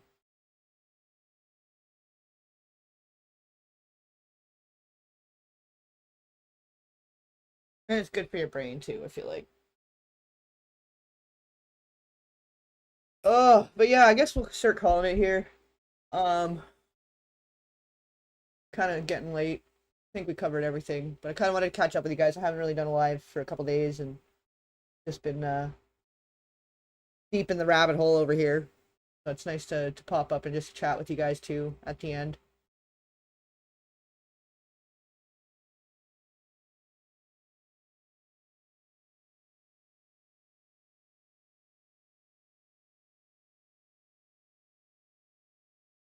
So, like, got fireworks going. The old me, I'd be in that with like a dirty shirt with the fireworks, like fireworks. I got shit to do. And it's so hot out. It's like been so friggin' muggy. When's Casey Anthony series gonna continue? I'm not really sure. I it's on one of the burners. Got like 5 or 6 burners going on this stove of projects and I'm kind of rotating them as I go.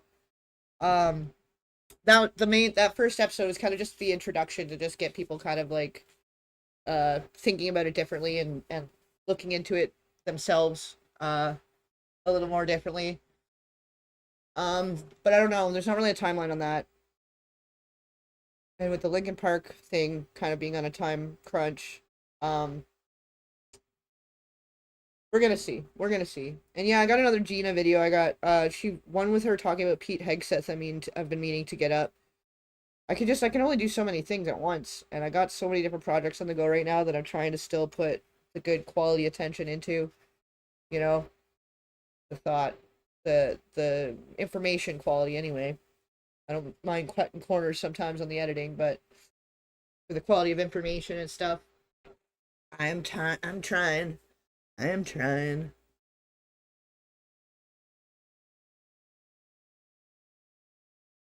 Yeah, the new yeah, that disclosure. Yeah, I don't know. I think it kind of flopped too though. I wasn't seeing too much about it. So I don't know if it got the attention that they were hoping anyway. But yeah, soon. It'll be soon. And just kind of depending on when she wants to circle back to it too, because obviously it's kind of touch and go. It's a tough thing, and she's still kind of working on her book and stuff. So I kind of wanted to follow the pace and have a next episode kind of ready when she had more of an update on that too. But yeah, we've been trying to connect the last couple weeks, and I haven't had a chance. We've both been kind of busy, so it's been hard to find a time to lock down to follow up. But yeah, and then Nick Reiner, like I've got the Nick Reiner, I've got the Linkin Park. I still got to finish the John Bonet and the Brittany Murphy. Brittany Murphy still got one episode left, and John Bonet still got a few episodes left to go. But I kind of have to keep pivoting for the sake of my own sanity. Like if I stayed too deep in any one rabbit hole for too long, I'd probably start to lose it. Like it is really easy, I feel like people that do this kind of thing to lose their sanity and to get unhinged. Like look what happened with Cappy. Look what happened with that Marissa Goth or whatever her name was, Marissa Roth. That TikTok. The you want more, I'll give you more. You know, I think it's easy to get too hyper fixated on any one rabbit hole, and that can fuck you up. Like the number 23 shit, you know. So I try to pivot as much as I can. So then again, keeping the quality of the information, and I'm not just yeah, try not to lose my sanity through it. But there will be more. There will be more to the Casey Anthony. I know a few of you guys are waiting for that, but then there's also people still waiting for the last of the John Bonet. And I'm sorry, guys. I am sorry that I'm kind of all over the place, but I guess you guys probably understand. You can understand why and the reasoning behind it. And honestly, in some cases, it makes sense because the delays just means more has been revealed in between. Like there's so much more that's been confirmed and revealed through the files relating to the Brittany Murphy thing. So now it's sort of like a good thing that I hadn't got it all out yet. Uh, so I'm kind of going with the flow too, trying to go with my gut. And then stuff just happens, you know. Like I was in the middle of trying to get those done, the Brittany Murphy and the John Bonet done in December, last December, and then that's when the Reiner stuff happened, and that kicked off a whole another thing because that was like the beginning of my research, circling back, coming full circle with the River Phoenix and all that. So, anyways, yeah, we gotta enjoy the heat while we got it because it's gonna be winter again soon, so I can't complain about the heat too much. I see you guys in there talking about only 7 degrees in Melbourne. Yeah, I guess you guys it's winter in Australia while it's summer over here, which is weird. And your toilets go backwards, I think. I don't know if that's just a myth or not, but I'm just I'm just kidding with you. Yeah, you guys have been having the heat wave. Well, it came this way. We were talking about it the other day. Somebody was talking about it in the stream the other day. Um, and now we have the heat wave here. Thank you guys. I appreciate you. But yeah, I guess we'll call it there. I think that was good. That was a good little session. Got it all out off my chest. And then we had a nice chat now, so I'm feeling a little less heavy about it anyway, so that's good. Hope you guys too. You're totally kidding about John Bonet and Erica Kirk. Oh, jeez. People still talk about the John Bonet and Katy Perry thing, which, you know, you never really know. Nowadays, people with money and faking deaths, and I don't even know. Nothing really surprises me anymore, at least anyway, I guess. But anyways, hope you guys enjoy the rest of your evening. Happy day, whatever day, if you're in Canada and you're doing the day. I guess not. I guess most of you guys don't really observe holidays either the same way, most of you. Some of you, I don't know. I'm not really into the holidays anymore. I'm not really sure there's anything worth celebrating up here right now anyway, either, with what's going on with our government, but that's a conversation for a different day, too.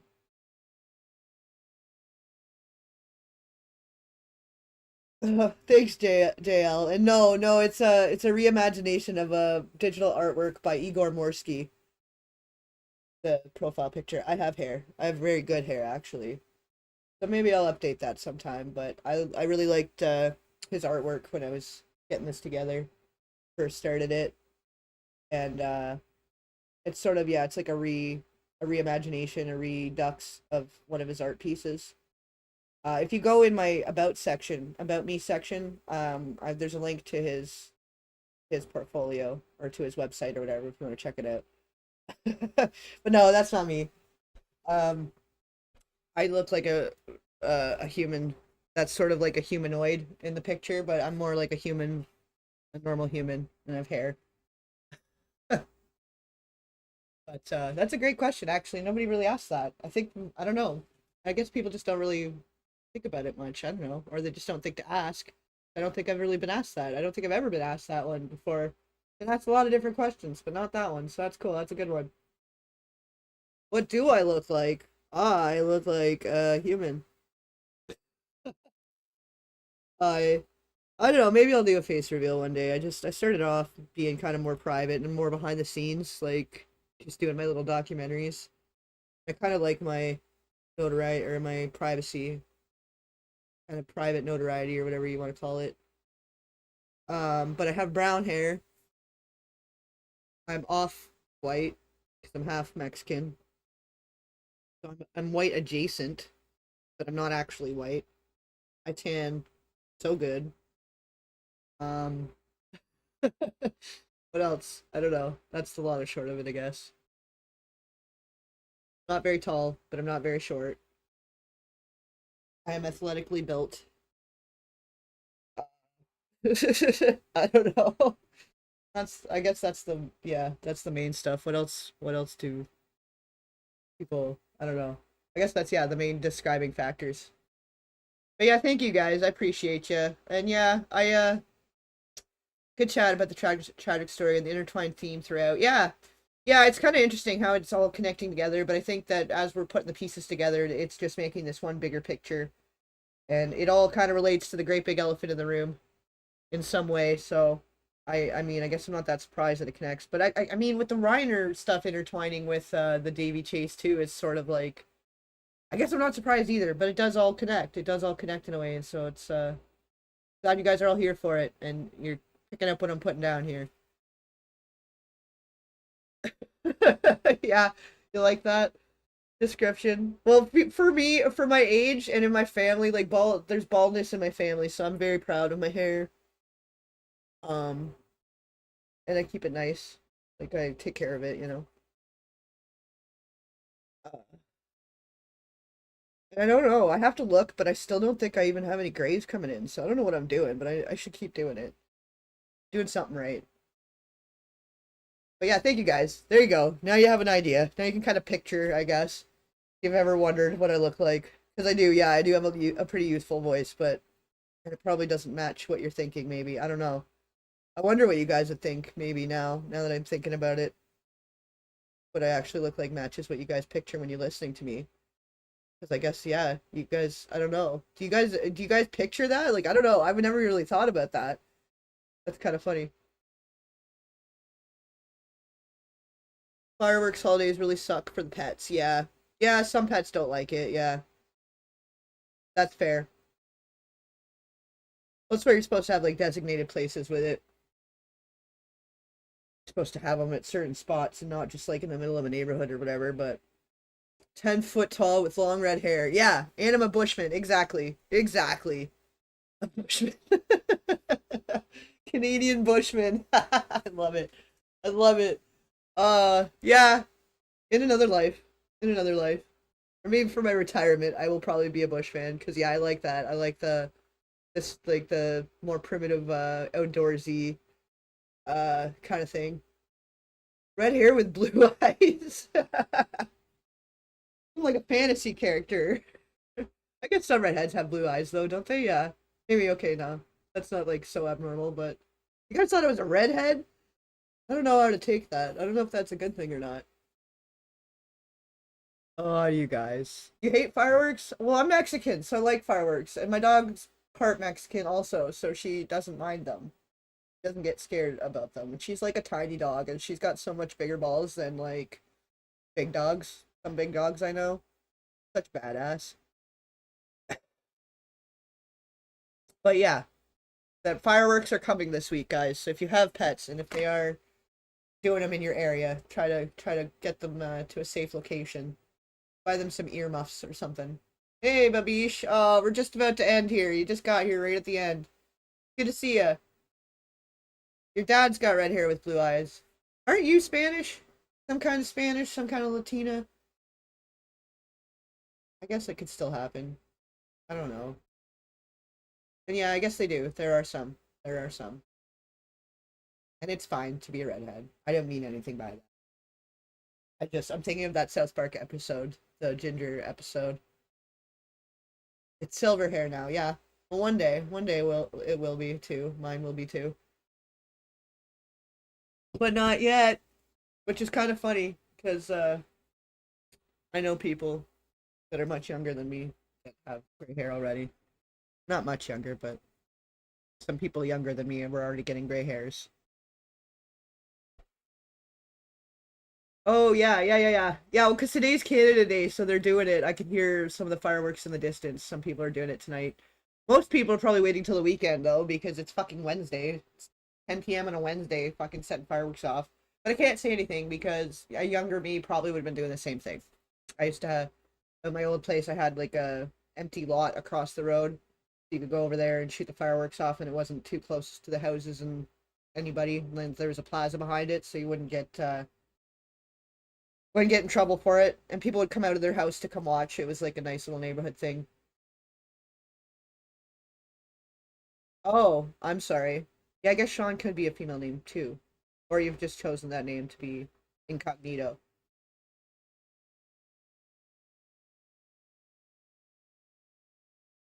Well, there you go, because I thought you were a guy the whole time with your name. Fair enough. Fair enough. Yeah, I do got like a youthful voice. I've not been blessed in that department, but that's cool. That's fine. Kind of a androgynous in that way or whatever, you know. You're German and Greek. That's an interesting mix. You're Spanish from Spain, and you have a dad with red hair and blue eyes. That's interesting. Yeah, oh, that's cool. That's fine. I feel bad too. Well, because sometimes, yeah, when I read your guys' usernames, I kind of just assume, and I'll refer to you guys one way or the other, but I'm probably wrong half the time. 'Cause, yeah, Sean Patrick, I assumed that you were a guy. I think you had said something in the comments though about having the guy name for a reason. I think that was you actually that mentioned it. But are you Sean like for real, like as a girl? I know there's some girls named Sean. I knew a girl named Devin once. Like some girls have like a it's kind of a guy name, but not. Frankie. Frankie's kind of a girl's name.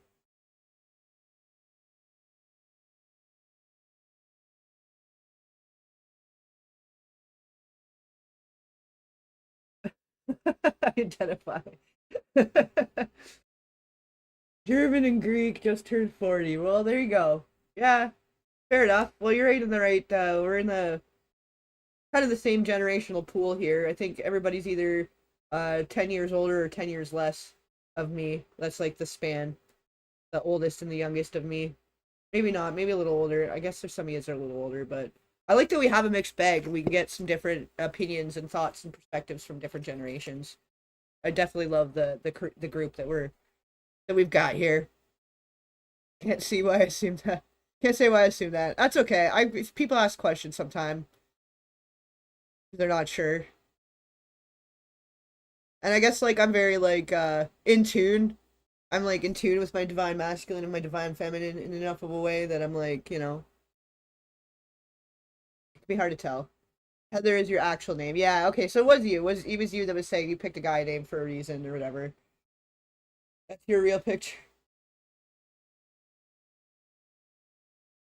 Yeah, I figured like I don't know. I think a lot of you guys you're just using like avatars or whatever. I kind of assume, but I guess yeah, some of you guys do have like your actual picture, which is cool.